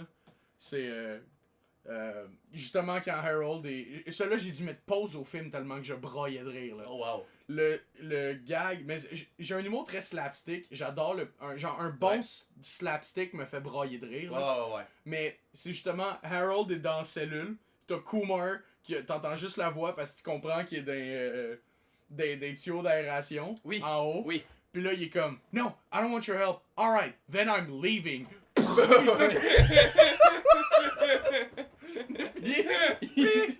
il dit ça, puis tout tombe. C'est comme, j'ai dû mettre pause au film parce que je braillais de rire. C'est tellement drôle. Il est comme, alright, then I'm leaving. Et il finit sa phrase, tout tombe. Puis après ça, il se dit, ouais, on va s'en aller. Puis oublie pas mon portefeuille. Finalement, il oublie le portefeuille qui est rendu vide parce que le policier leur a volé tout leur cash. Ouais. Sauf qu'ils trouvent l'énorme bague de weed qu'ils ont pas réussi à acheter à Princeton. Ça, c'est une affaire que j'adore, le nombre de Chekhov's gun dans ce film-là. Sur des affaires qui devraient pas, entre guillemets, être des Chekhov's gun. Tu sais, c'est comme, on sait que la quête, c'est ils veulent du weed et ils veulent White Castle. Fait que quand t'arrives pis ils sont comme il y a du weed à Princeton pis ils réussissent pas à l'avoir, mais on se dit mais c'est pas grave, ça va être la finalité du film, tu sais. Sauf que là ils le retrouvent dans une scène complètement fuck all. Et j'adore parce que c'est ça tout leur style de film. Tu sais, on perd notre char. Ben, tu te rappelles la gang au début qui nous faisait chier, qu'on a vu genre une fois. Ben, c'est à eux autres qu'on vole le char. Tu sais, il y a plein de tout dans ce film-là est un Chekhov's gun qui a un payoff plus tard. Fait que honnêtement, c'est pas mal joué, là. Je veux dire, c'est très normal en termes d'acting. Là. Ben, non, c'est ça. Ben, ils jouent pas des personnages, ils jouent un peu. Ouais, c'est ça, c'est du SNL. Là. C'est du SNL. C'est du SNL. Mais j'ai adoré parce que du point de vue cinématographique, ce film-là est très très très solide. Cinématographique, moi j'ai trouvé ça un peu dans la réalisation. La réalisation slash, tu sais, réalisation et l'image. Le film est carry à 100% par les personnages. Oui, les personnages, les gags, mais l'écriture du film est très très bon. Puis je me demande... les personnages, mais les acteurs plus. Ouais. Les Puis je me demande, c'est quoi le pourcentage du film qui a été improvisé? Sûrement en termes beaucoup. de gags. En termes de gags, parce qu'il y a beaucoup de gags qui sont juste Harold. En fait, je pense que toutes les scènes dans le char ont été improvisées. Ouais, avec genre Freak Show aussi, ou ouais, Patrick Harris. Toutes les scènes où c'est comme bang, bang, bang, bang, bang, bang, bang, juste un échange de one-liner sans arrêt, c'est très très drôle et ça marche super bien. Même si ça fait pas avancer le récit, tout fait tellement tout avancer le récit à cause des milliers de Chekhov's Gun qu'il y a dans ce film-là, que au final, ben le film a fini, puis j'ai fait Chris, il est déjà fini? Genre, j'en aurais pris une demi-heure parce que la dynamique entre Harold et Kumar est super intéressante, même si Kumar est un personnage qui est objectivement détestable. Oui, vraiment. C'est vraiment une marde. C'est vraiment une marde. Je déteste cet homme. Je veux plus. Genre, sérieux, Harold mérite tellement mieux. Là, ça fait Justice for Harold. Justice for Harold. Hashtag Justice for Harold. Puis, non, tout le sous-scénario qui se finit par il réussit enfin à embrasser son crush. Oui, ouais. Pis là, il est comme... Ah ben, je décrisse à Amsterdam pendant 3 mois. Ouais. Qui est une belle façon d'amener une suite, parce que je pense que c'était ça l'objectif, là. Parce que la suite, c'est Harold and Kumar go to Amsterdam. Où ce que la weed est légale, pis c'est comme tout le gag du film, là. Ouais, pis ça va être sûrement une massive stoner type shit aussi, là, mais ouais. Ouais, moi je veux voir Hostel avec Harold et Kumar. C'est même pas Amsterdam, Hostel, c'est genre en Europe de l'Est. Ouais, je sais. J'ai pas vu Hostel, ça a l'air vraiment à chier. J'aime pas. Ok, mais t'es même pas le gars qui a travaillé sur Hostel. Je déteste Eli Roth. Je déteste Eli Roth avec ferveur. D'ailleurs, il faut qu'on parle. Ça, c'est quelque chose que. Ok. Segment Eli Roth. On adore tellement Eli Roth qu'on va en parler. Petit segment Eli Roth. Ça a même pas besoin d'être un segment. Mais je vais retourner sur notre conversation Instagram et la remonter jusqu'à ce que je vois le clip, le Reels que je t'avais envoyé, mon gars, le nouveau film d'horreur de Eli Roth. Oh oui, je pense que le monde... The Ice Cream Man. Oui, The Ice Cream Man. Ouais, c'est basically... C'est le follow-up à Thanksgiving? Je pense pas, mais c'est Weapons rencontre... Terrifier, mais probablement qu'il a ni compris Weapons, ni compris Terrifier. Déjà, Terrifier, c'est pas un film qui a beaucoup trop non, mais c'est ça, c'est juste de la violence gratuite, mais c'est de la violence gratuite qui est faite par un homme qui travaille dans les effets spéciaux. Ouais, c'est ça. Puis tout est des... Tu sais, c'est beaucoup d'effets pratiques. Je déteste Terrifier, le film, mais Terrifier, le concept, j'adore. J'en veux plus. Puis Art the Clown... Art the Clown est, pour vrai, je pense... maintenant, iconisé quand même. Ben c'est une top 5 icône du cinéma d'horreur. Avec, mettons, Ghostface, Freddy Krueger, Michael Myers, puis Jason. Puis on va sûrement être rendu avec Harriet de Weapons aussi, là, la witch. Là. Oh, je sais pas. On va avoir une prequel sur elle, ça a l'air. Je suis super hype. Moi non plus, ça m'intéresse tellement pas. Je vais gagner un Oscar, fait que... Je viens de voir, t'as le Blu-ray de Superman. Ouais, j'ai le Steelbook, même. Le Steelbook de Superman, c'est un très beau cadeau de Noël. Oh, shout out à... Noël. Le Père Noël. À Noël. Shout out au Père Noël. Mais c'est ça, Ice Cream Man, qui est genre un film sur... la crème glacée. Un camion de crème glacée que quand il donne la crème glacée aux enfants, ils deviennent genre super violents. Ah ouais, c'est fait très Weapons. Ouais. C'est Weapons, mais... Puis en plus, vu que c'est Eli Roth, probablement que tout est des effets spéciaux. Là. Ouais, impatient de pas voir ce film-là. Mais tu m'en parleras parce que je sais que tu vas le voir par Hate Watch, je te connais ça. Probablement pas. Je pense que... En même temps, ouais, probablement que je vais le voir par Hate Watch. D'ailleurs, je ramène ça à mon commentaire. Si vous avez jamais vu le film Midnight Tomahawk, je pense que c'est ça.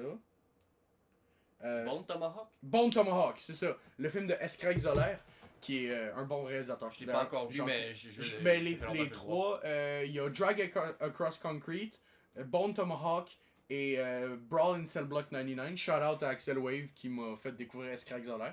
Et mon commentaire justement sur Bone Tomahawk, c'est Escrack Zoller is everything Eli Roth wishes he was. Oh, ok. Ouais. Et quand tu regardes Bone Tomahawk, t'es comme oh my god! C'est du Eli Roth, mais un once de talent. Ok. La meilleure affaire que Eli Roth a faite, c'est la fausse pub de Thanksgiving dans. Dans Grindhouse. Dans Grindhouse. Ok, ouais. C'est le meilleur projet d'Eli Roth ever. Et apparemment, et ça me fait fucking rire, son film le plus récompensé, c'est tu sais quoi? Cabin Fever? Non. C'est le faux film dans Inglourious Basterds. Tu sais, dans Inglourious Basterds, t'as le personnage de l'acteur nazi qui joue dans un film. Oh, pis le sniper qui tue genre 100. Ouais, 100 c'est Français, ça. Genre la propagande sur lui, ouais. Ouais, ben ils ont fait. Tarantino a dit à Eli Roth, fais le film, mais en court-métrage. Fait qu'il a fait le film. Puis c'est genre un des bonus Blu-ray si t'as Inglourious Basterds en Blu-ray. Puis c'est son film le plus récompensé, c'est un court-métrage de 22 minutes. Fait dans le fond, il y a le prix du meilleur court-métrage, puis c'est à peu près ça. Là. Ouais. Ok, wow. Ça fait très Fuck bien, you, Eli Roth. Ouais. J'espère que tu vas arrêter le cinéma, le monde va mieux se porter. Ok. Eli Roth et Big Bang Theory, je te dirais, c'est genre top 3 des affaires que j'aime le moins, avec, on va mettre là-dedans, Israël. Non, parce qu'il n'y a aucune différence entre Israël, Eli Roth Et puis Big Bang Theory. Honnêtement, En même non. temps, c'est vrai que quand même, non, c'est vrai que... Il n'y a il y a aucune différence. beaucoup de jokes de juifs dans Big Bang Theory. Il y a énormément de jokes de juifs. On avait-tu fait le tour de Roland Kumar? Moi, j'avais fait le tour de ce que j'avais à dire. Donc, en résumé, film très drôle, film qui n'a pas vraiment de deep meaning, même s'il essaye un peu une fois de temps en temps. C'est un peu plus. Un peu comme un peu à la Exit 8, sauf qu'il prend pas les gens comme pour des caves. Ouais, c'est ça. Mais oui, c'est ça. Harold et Kumar, c'est Exit 8, mais drôle. Parce que, mais c'est vraiment ça. C'est même pas un film genre où le genre Exit 8 c'est un film qui est très artsy, très indie. Roland Cooper c'est un film qui est très in your face. Ouais. Qui se prend pas trop au sérieux puis pourtant c'est un meilleur film. C'est un littéralement. sketch de SNL mais de 1h40. Ouais, puis ça marche bien. Ça marche fucking bien. C'est comme Popstar Never Stop. Je l'ai dans ma watchlist, je l'ai pas vu encore. C'est très bon, très bon. Mais Harold and Kumar me fait penser un peu dans l'âme à 21 et 22 Jump Street. Ok, ouais. Ça me fait penser un peu à ça, mais tu sais, c'est moins. C'est quand même Brain, 21 puis 22 Jump Street. Je préfère Jump Street, les deux. Oh oui, moi aussi. Mais, tu sais, dans l'âme, c'est un peu des films qui sont assez similaires dans des gags slapstick au milieu de commentary social, au milieu de scènes qui sont pas si drôles que ça, finalement. Non, je suis d'accord. Ouais, et donc, ta note? Ben écoute, moi je vais lui donner un 6 sur 10 avec un like. J'ai beaucoup aimé le film. Je le réécouterai encore. Il m'a fait beaucoup rire, même s'il n'y a pas beaucoup de profondeur. Puis je peux pas non plus reconnaître que le film va très loin. Le film va loin aux bons endroits, ça rend le film pas mal plus assez aimable. Et réécoutable d'ailleurs, parce que ça veut dire qu'il y a tellement de gags que genre tu vas sûrement le réécouter 2-3 fois après, puis je vais retrouver de nouveaux gags que j'avais pas catché au début. Ah, probablement, c'est ce genre de film-là. Puis, ben écoutez, c'était un bon moment, j'ai apprécié. Ouais, moi j'ai mis 3 étoiles et demie. C'est un film que j'ai apprécié, encore une fois. C'était un petit shot in the dark, parce que c'est parti de la fin sur YouTube Shorts. Mais, très heureux de l'avoir vu. C'est vraiment un film, c'est pas une perte de temps à voir ce film-là. Non. Vous allez finir ce film-là, vous allez faire « Ah, c'était un très bon moment, j'ai adoré. » C'est la définition parfaite du popcorn flick. Et je suis moins raciste après l'avoir vu. Et je suis aussi moins raciste. Je me rends compte que je suis pas raciste. Okay. Ça nous lance dans notre autre format, qui est, autre partie du... J'ai oublié le mot, mais bref. Le segment, on crée ton Segment, film et merci. choisit les acteurs. Ouais, exactement. Donc, le segment de Fantasy Movie. Donc, sinon, je vais te laisser l'idée ça. Non, toi commence. Moi, commence? Ouais. Ok. Donc, moi, j'ai décidé d'adapter une chanson pour Okay. le film de cette semaine. Donc, j'adapte une chanson... sur la colline. Non, j'adapte une chanson de Adam Baldwin qui est... c'est pas la première fois, je t'ai parlé aussi du film Little Lorraine qui est... t'as rajouté dans ta watchlist. Mm-hmm. Little Lorraine est une chanson qui est adaptée de Little Lorraine, qui est une chanson de Adam Baldwin, qui a un style très conteur en chanson. Et j'apprécie beaucoup son style. Je l'ai vu en première partie. En première partie de Great Big Sea, quand ils sont venus à l'Olympia. Ok. Et donc, je vais adapter la chanson Causeway Road.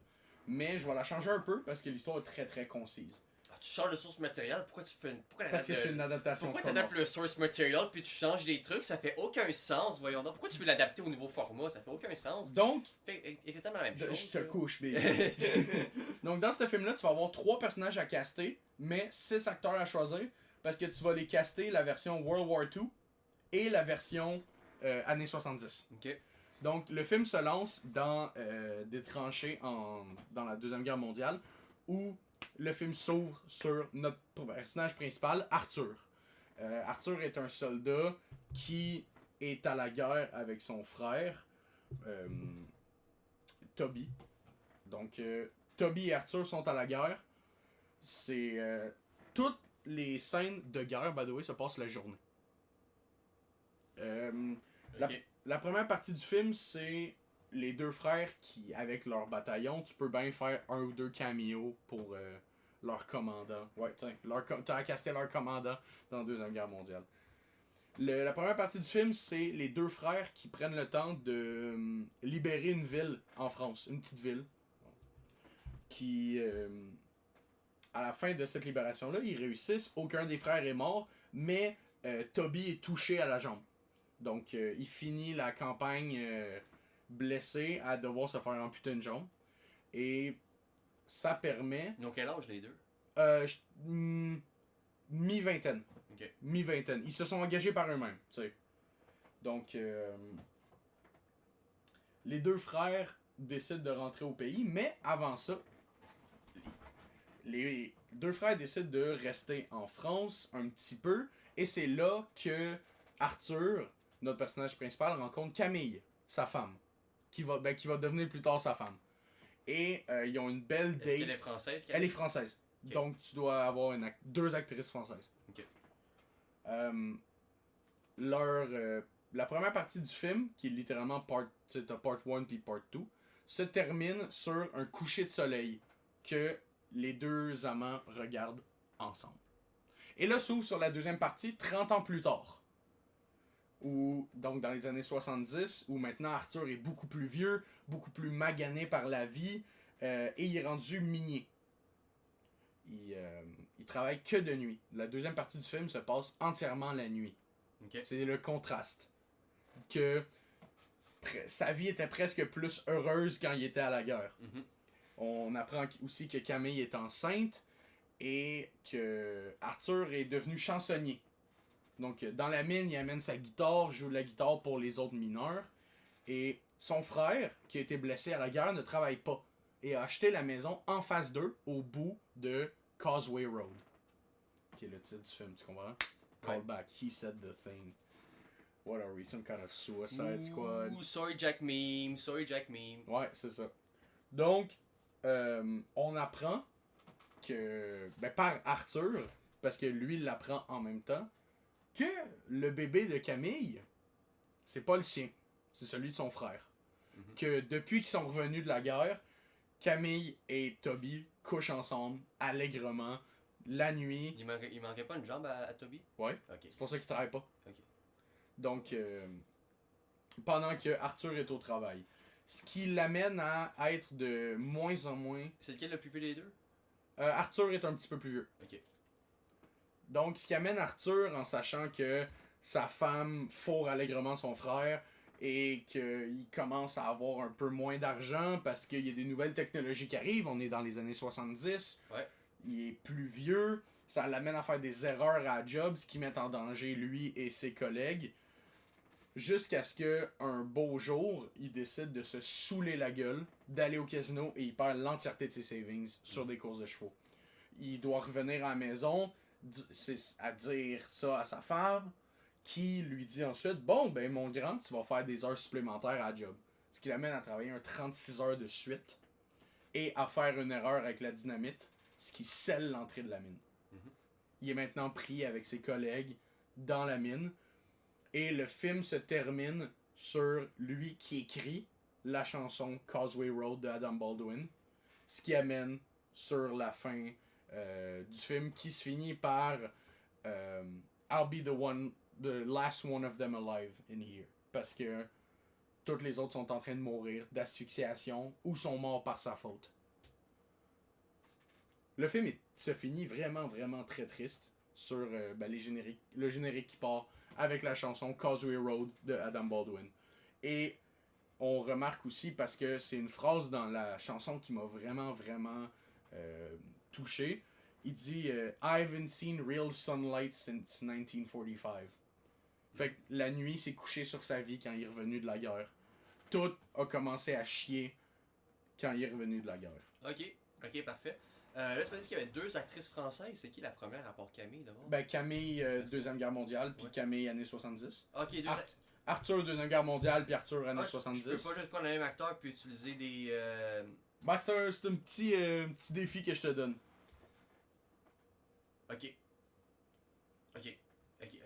Fait que t'as le général qui est basically un caméo. Ouais, ça va être Mark Hamill, j'ai dit tout de suite. Le général? Ouais, parce que il a Fuck joué yeah. le président dans The Long Walk, puis je lui ai donné un autre rôle en principal. Je suis même pas obligé de lui montrer la face et tout. Donc t'as Arthur, World War II, puis années 70, Camille, World War II et années 70, et Toby, World War II et années 70. Ok. Toby, dans les années 70, il manque une jambe.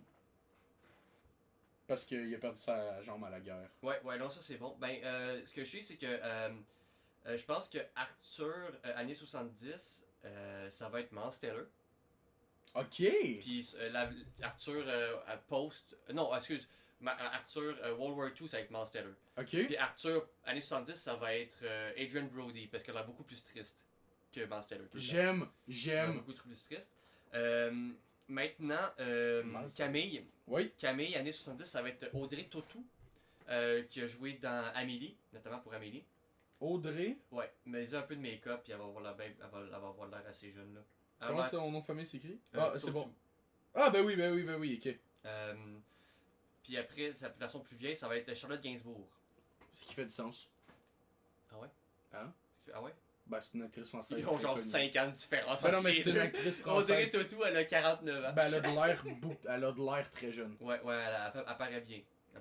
Tu sais, je veux dire, quand tu parles d'une actrice française, milieu des. Tu sais, mid-40s, c'est Charlotte Gainsbourg ou Marion Cotillard. Ouais. Il y en a juste 2. Ou Anne Hathaway avec un accent. Bon, là, faut que je suis pogné pour trouver des. Ok, là, Toby jeune. Jeune acteur, un qui a l'air plus jeune que Miles Teller. Hey, ça, par exemple, c'est dur. Ça, par exemple, ça va être dur.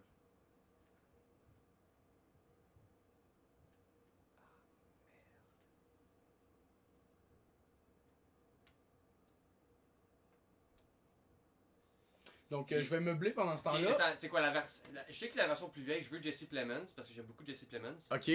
Puis il manque une jambe à Jesse Plemons. Bah, puis il est capable de jouer un personnage qui manque une jambe, ça c'est sûr. Qui ressemble à Jesse Plemons mais plus jeune? Je sais pas. Mais pendant ce temps-là, je vais meubler avec ce que j'ai vu récemment. Les films que j'ai vus cette semaine ou la semaine dernière. Un petit crash out sur Scream 7. Fuck you, Kevin Williamson. T'as été très très bon pour l'entièreté des autres Scream comme screenwriter. Mais t'as clairement manqué d'idées. J'ai détesté toute la partie avec Stu Macher en intelligence artificielle. J'ai détesté. J'ai décidé de le streamer illégalement aussi parce que je veux pas encourager tout ce que Paramount fait avec l'intelligence artificielle et le fait d'être full anti-Palestine et de congédier les actrices principales des 2 autres Scream pour avoir parlé contre le génocide. Et je suis pas down aussi que vous ayez congédié Radio Silence qui ont carry Scream 5 et 6. Ensuite, j'ai trouvé que l'entièreté des vieux acteurs de Scream était très très très fatiguée. Je l'ai vraiment senti. Neve Campbell et Courtney Cox. Oh my god, laissez-les prendre leur retraite. Mais seul point positif du film, j'ai adoré que ce soit encore Roger L. Jackson qui fasse la voix de Ghostface.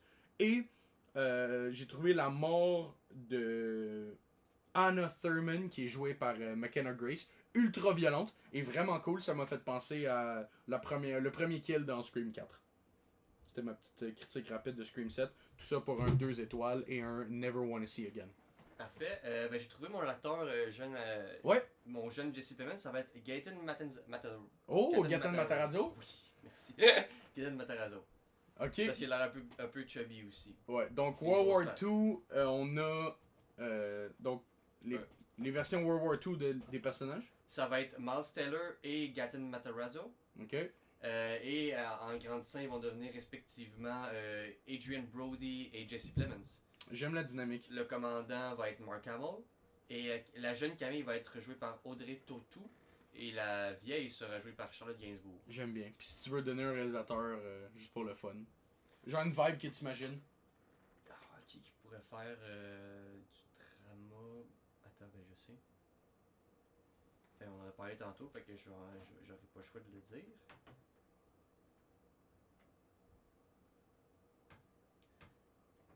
Ça va être Brady Corbett.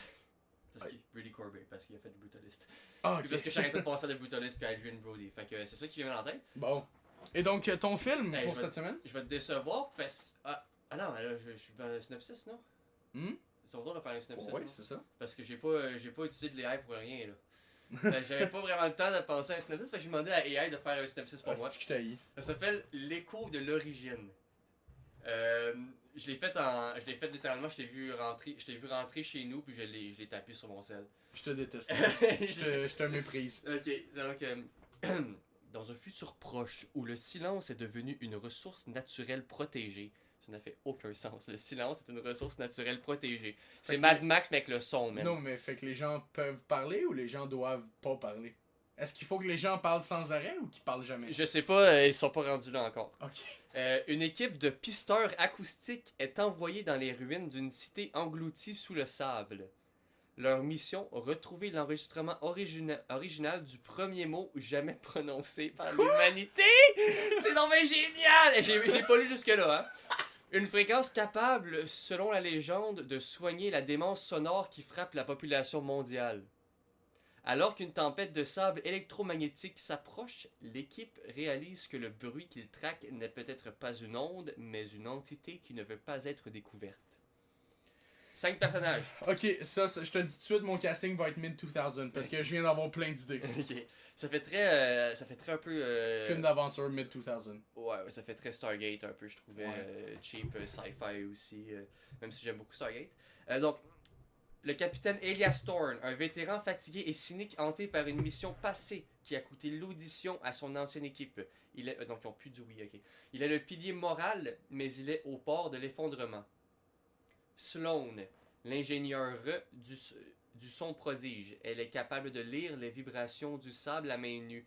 Elle est mystérieuse, peu bavarde et semble avoir une connexion étrange avec l'entité qu'il recherche. Nice. 3. Le docteur Harris, l'archiviste passionné et légèrement maniaque qui croit que cet enregistrement est le seul moyen de sauver son fils. Il apporte une tension émotionnelle et intellectuelle au groupe. Kael, le mercenaire chargé de la sécurité. Physique, pragmatique et méfiant, il voit des menaces partout et ne fait confiance ni à la technologie de Sloan, ni aux théories d'Harris. Tu fais quoi là d'abord? L'oracle, l'antagoniste, l'oracle. Un ermite qui vit dans les ruines depuis des décennies. Il a survécu en devenant totalement sourd et prétend être le gardien du silence. C'est un rôle intense et très théâtral. Et il faut trouver le réalisateur aussi. Ok. Fait que... Comment tu peux combler avec... Je peux combler avec critique rapide d'un film que critique t'as rapide. vu. J'ai vu Team America World Police avec ma blonde récemment. Je trouvais que c'était très d'actualité d'y montrer ça parce que ma blonde est iranienne. Puis l'histoire de Team America World Police, c'est littéralement l'Amérique qui s'en vont au Middle Eastern tuer les terroristes. Puis après, ils vont en Corée du Nord tuer les terroristes. Puis après, les acteurs, ils font genre, voyons donc, on va pas tuer les terroristes, là, ça les encourage à nous tuer après, là, c'est pas cool. Puis c'est comme un film qui est fait par Matt Stone et Trey Parker que j'ai beaucoup aimé parce que Matt Stone et Trey Parker, c'est les gars qui ont créé et qui réalisent toujours encore aujourd'hui South Park. Donc je trouvais un peu les quips, les jokes ultra racistes. Il n'y a pas un accent dans ce film-là qui est pas raciste et c'est génial. Je voudrais pas que ce soit différemment. littéralement, le film s'ouvre à Paris sur un enfant qui chante Frère Jacques, Frère Jacques. Puis après, il dit Oh maman, poupoli, poupoli, poupoli. C'est très drôle, j'ai adoré ça. Shout-out au film d'ailleurs, où il y a littéralement une scène où le personnage principal se déguise en terroriste Middle Eastern, du Moyen-Orient. Puis ça va en Égypte pour retrouver les terroristes. Puis littéralement, c'est qu'ils font juste coller des petits bouts de barbe sur sa face, puis ils peignent la face en brun. Je tiens à rappeler par exemple que le film, des personnages sont des G.I. Joe en fait, c'est des Ken, c'est des poupées Ken et des poupées Barbie en fait qui ont été transformées un peu en marionnettes, puis tu vois les fils tout le long du film quand ils se déplacent, c'est vraiment drôle. D'ailleurs, dans le film, quand le personnage il doit s'introduire, il se fait parler par les terroristes, puis ils sont genre Durka, Mohammed Jihad! Durka, Mohammed Jihad! Puis il est genre boum, boum, Jihad Mohammed. Puis ils font genre Ah, yes! Puis là, après, il l'invite à rentrer et tout, puis c'est super, c'est génial. C'est vraiment génial. KL, c'est quoi son personnage déjà? KL, écoute, KL, c'est. Je m'en souviens pas par cœur, je l'ai écrit, ça fait longtemps, tu sais. Le mercenaire chargé de la sécurité physique, pragmatique et méfiant. Il voit des menaces partout et ne fait confiance ni à la technologie de Sloan, ni aux théories d'Aris. Okay. C'est vraiment nice. Donc je peux continuer sur Team America World Police. La meilleure joke de vomi que j'ai vue de ma vie d'ailleurs est dans ce film-là. Absolument génial. Puis il y a une scène où le personnage principal, en fait, il commence dans un Broadway, puis il chante une chanson qui s'appelle Everyone Has AIDS. Ça va comme suit. Everyone has AIDS. AIDS, AIDS, AIDS, AIDS, AIDS. My father, my mother, my brother, my sister, my uncle, my grandfather, my grandma, my aunt. Everyone has AIDS. AIDS, AIDS, AIDS, AIDS. C'est absolument génial. Et d'ailleurs, le meilleur personnage du film, c'est Matt Damon. Tout ce qu'il dit dans le film, c'est Matt Damon! Matt Damon! C'est génial.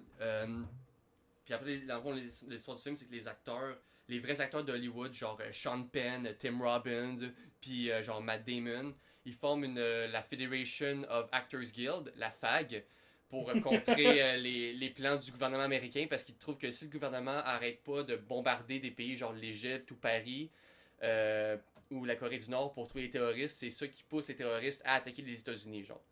Puis c'est excellent, absolument excellent. Tout encore une fois, je tiens à dire que le film, très important, ce n'est pas joué par des acteurs, mais bien par des caricatures, par des personnages qui sont des marionnettes. Des marionnettes où il n'y a aucun choix qui est fait pour cacher les fils. Vraiment, on voit les fils tout au long du film. Beaucoup aimé, je suis un grand fan de Matt Stone et Trey Parker d'ailleurs sur leur humour, et leur humour qui est très rarement politique, mais très engagé quand même, surprenamment. Oui? Alright, fait que j'ai mon film. Faut encore que je trouve le réalisateur. Moi, pour vrai, le réalisateur, c'est peut-être le plus facile que je pourrais avoir. C'est bon, je l'ai. Ok. Donc, c'est un film réalisé par Peter Farrelly. Parce que il fait des comédies et des fois des films un peu d'action. Finalement, j'y suis pas allé avec un mid-2000, j'y suis allé avec... j'imagine ce film-là comme un film où les acteurs qui se trouvent pas tant de job que ça vont, même si c'est des très bons acteurs, ils jouent dans un film de merde. Je pense que ce film-là, sérieusement, ça va être genre un 2 étoiles, mais tu vas regarder le casting, tu vas être genre...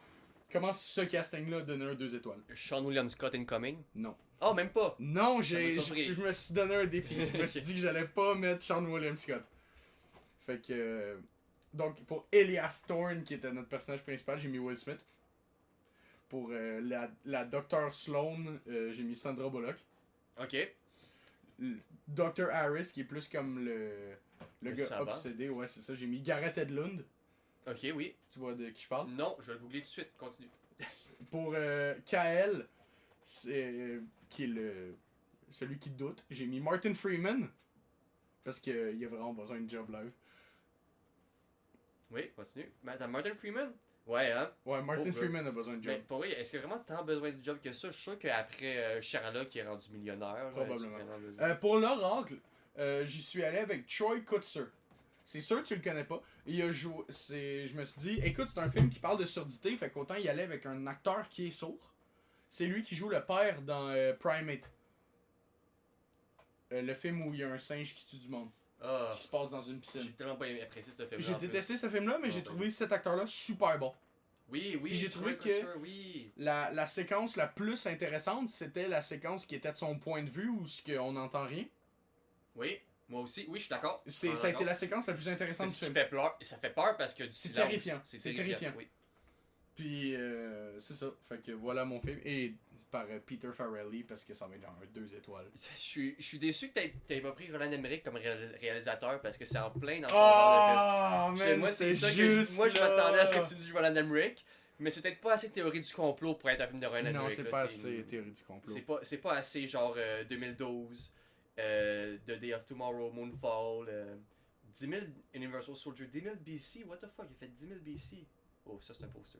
Ok, parfait. Ben écoute, je suis content de ce que tu m'as casté. Et je donne à ce film une étoile et demie. Ouais, c'est ça.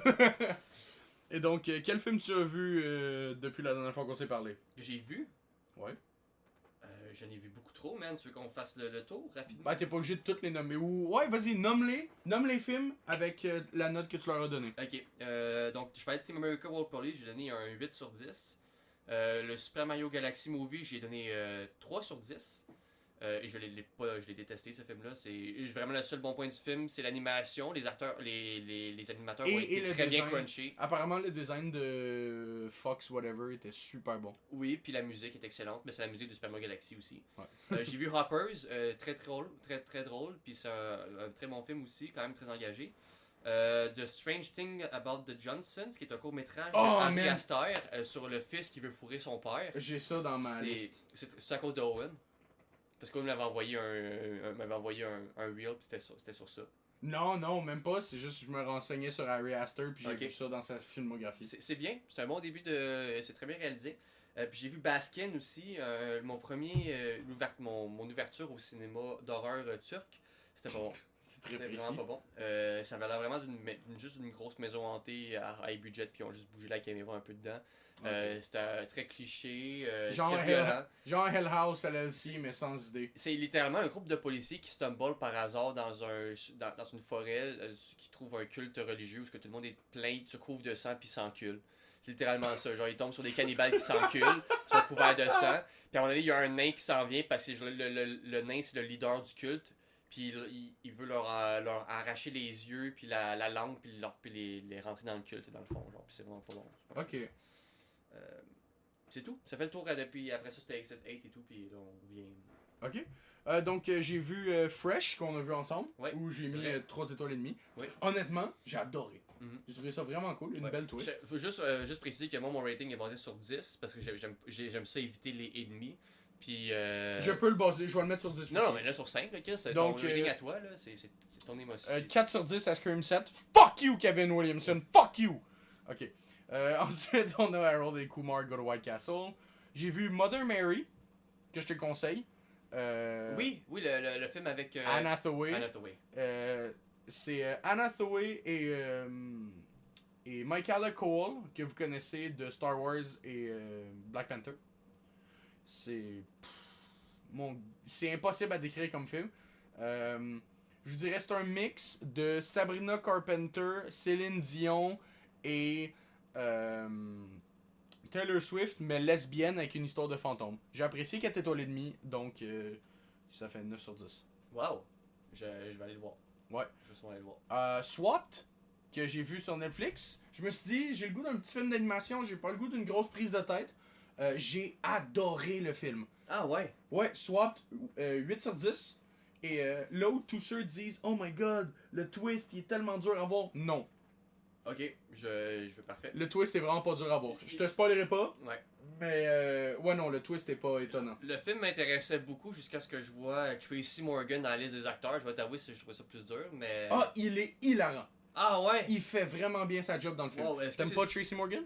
Non. Personne n'aime Tracy Morgan. Qu'est-ce qu'il y a? Y a-tu fait de quoi? Ben, il a fait Rio, il a fait The Other Guy. Non, mais je parle, y a-tu fait quelque chose? Genre, c'est un criminel ou juste t'aimes pas son humour? Il a juste fait plein de films de merde, c'est tout. Ok. C'est pas drôle, fuck Tracy Morgan. J'ai vu Gone Girl hier, où j'ai mis 9 sur 10. J'ai adoré le film, mais il m'a terrifié. Parce que j'ai vraiment peur du moment où les incels vont tomber sur ce film-là. Okay. Même si c'est un film qui a 10 ans, c'est sûr que les incels sont pas encore tombés dessus. Mais ça va juste être d'autres munitions. Ok. J'ai vu Local 58.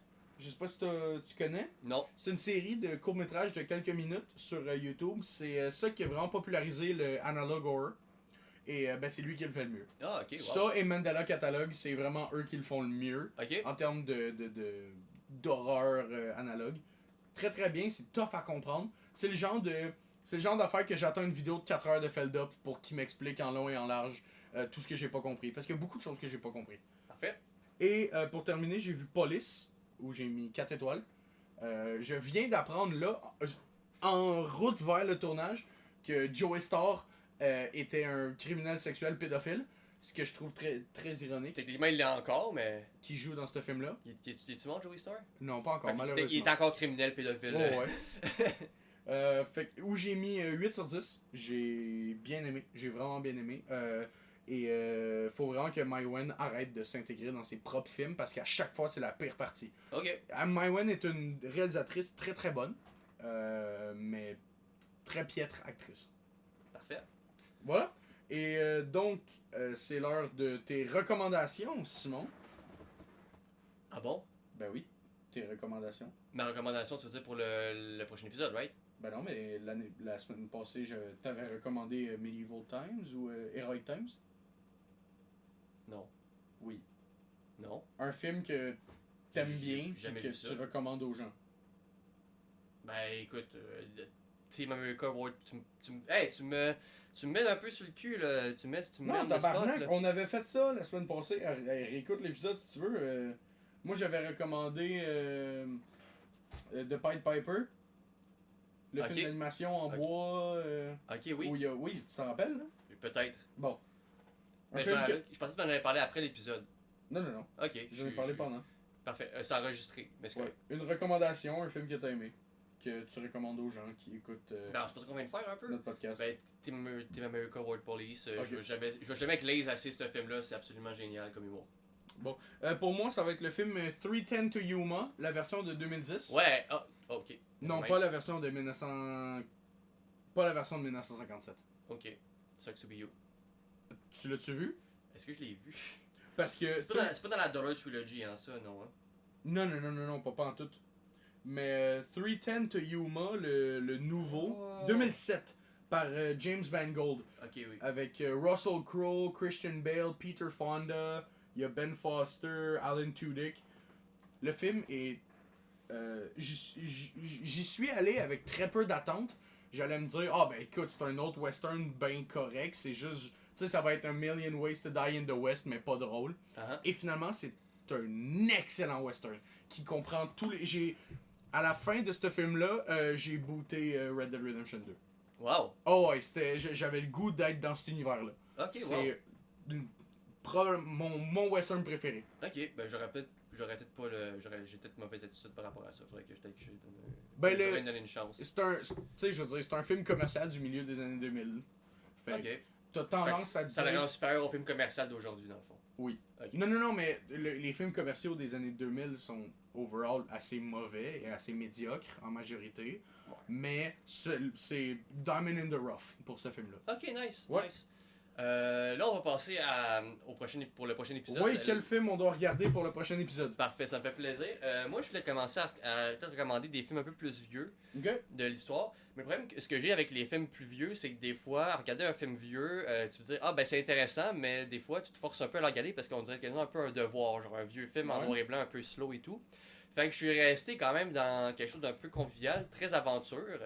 Fait qu'on va regarder un film de 1963 de Don Chaffee. Qui s'appelle Jason and the Argonauts. Parce que c'est très mythologie grecque, puis c'est l'histoire l'histoire de Jason et tout. Ok. Donc j'ai vraiment hâte qu'on regarde ça puis qu'on en parle. Jason et les Argonautes, bien évidemment, la légende avec Argos et tout. Et ça s'écrit parce que probablement que d'ici le moment où on va filmer la semaine prochaine, Odyssey va être sorti. Ben oui, il sort bientôt. Hein? Ils sont quand? Odyssey, il sort comme... Je pense qu'il sort dans une semaine, justement. Ah! J'ai 7 vu... juillet. 5 juillet. 17 juillet. 17, tabarnak. T'as ok. fait, j'ai fait, ok. Non. Ben, Cinéplex sont en avance, parce que j'ai regardé les films sur Cinéplex, puis tu peux déjà acheter tes billets pour Odyssey. Oui, ça se peut très bien. D'ailleurs, moi je suis allé voir Dune 2 en IMAX en avant-première aussi au Guzzo, en français. D'ailleurs, Guzzo, changez vos hosties de panneaux sortis de place, s'il vous plaît, parce qu'ils sont à côté de l'écran. Fait que la lumière rouge a déteint sur l'écran. C'est vraiment très, très intelligent quand tu essaies d'apprécier un film. Mais bon, je dis ça, mais Guzzo c'est fermé, ça n'existe plus. Fait que c'est un peu trop tard pour l'avertissement. Donc oui, pour le prochain épisode, 1963, Don Chaffee, Jason and the Argonauts, Jason et les Argonautes, on Parfait. s'écoute ça. Un film avec beaucoup d'effets spéciaux un peu intéressants, du stop motion et tout. Donc on écoute ça, puis on s'en parle dans 2 semaines. Et ben, on peut même filmer la semaine prochaine, là, c'est pas... On verra, mais l'épisode sera posté dans 2 semaines, à 2 semaines après l'enregistrement de cet épisode. En tout cas, j'espère. On demandera au gars qui poste nos épisodes, c'est-à-dire moi, d'être à son affaire et tout. Et ben on se revoit Et pour la semaine prochaine. Ouais, ben pour le film récent qu'on va voir la semaine prochaine, c'est ça que je vais en voir ce soir, donc The Drama. The Drama, oui, parfait. Ouais, c'est le Incroyable. film qu'on... Génial. Le film récent qu'on va parler la semaine prochaine. Donc, continuez à regarder des films, restez curieux et fuck Paramount. On va finir On va là-dessus. finir là-dessus. Fox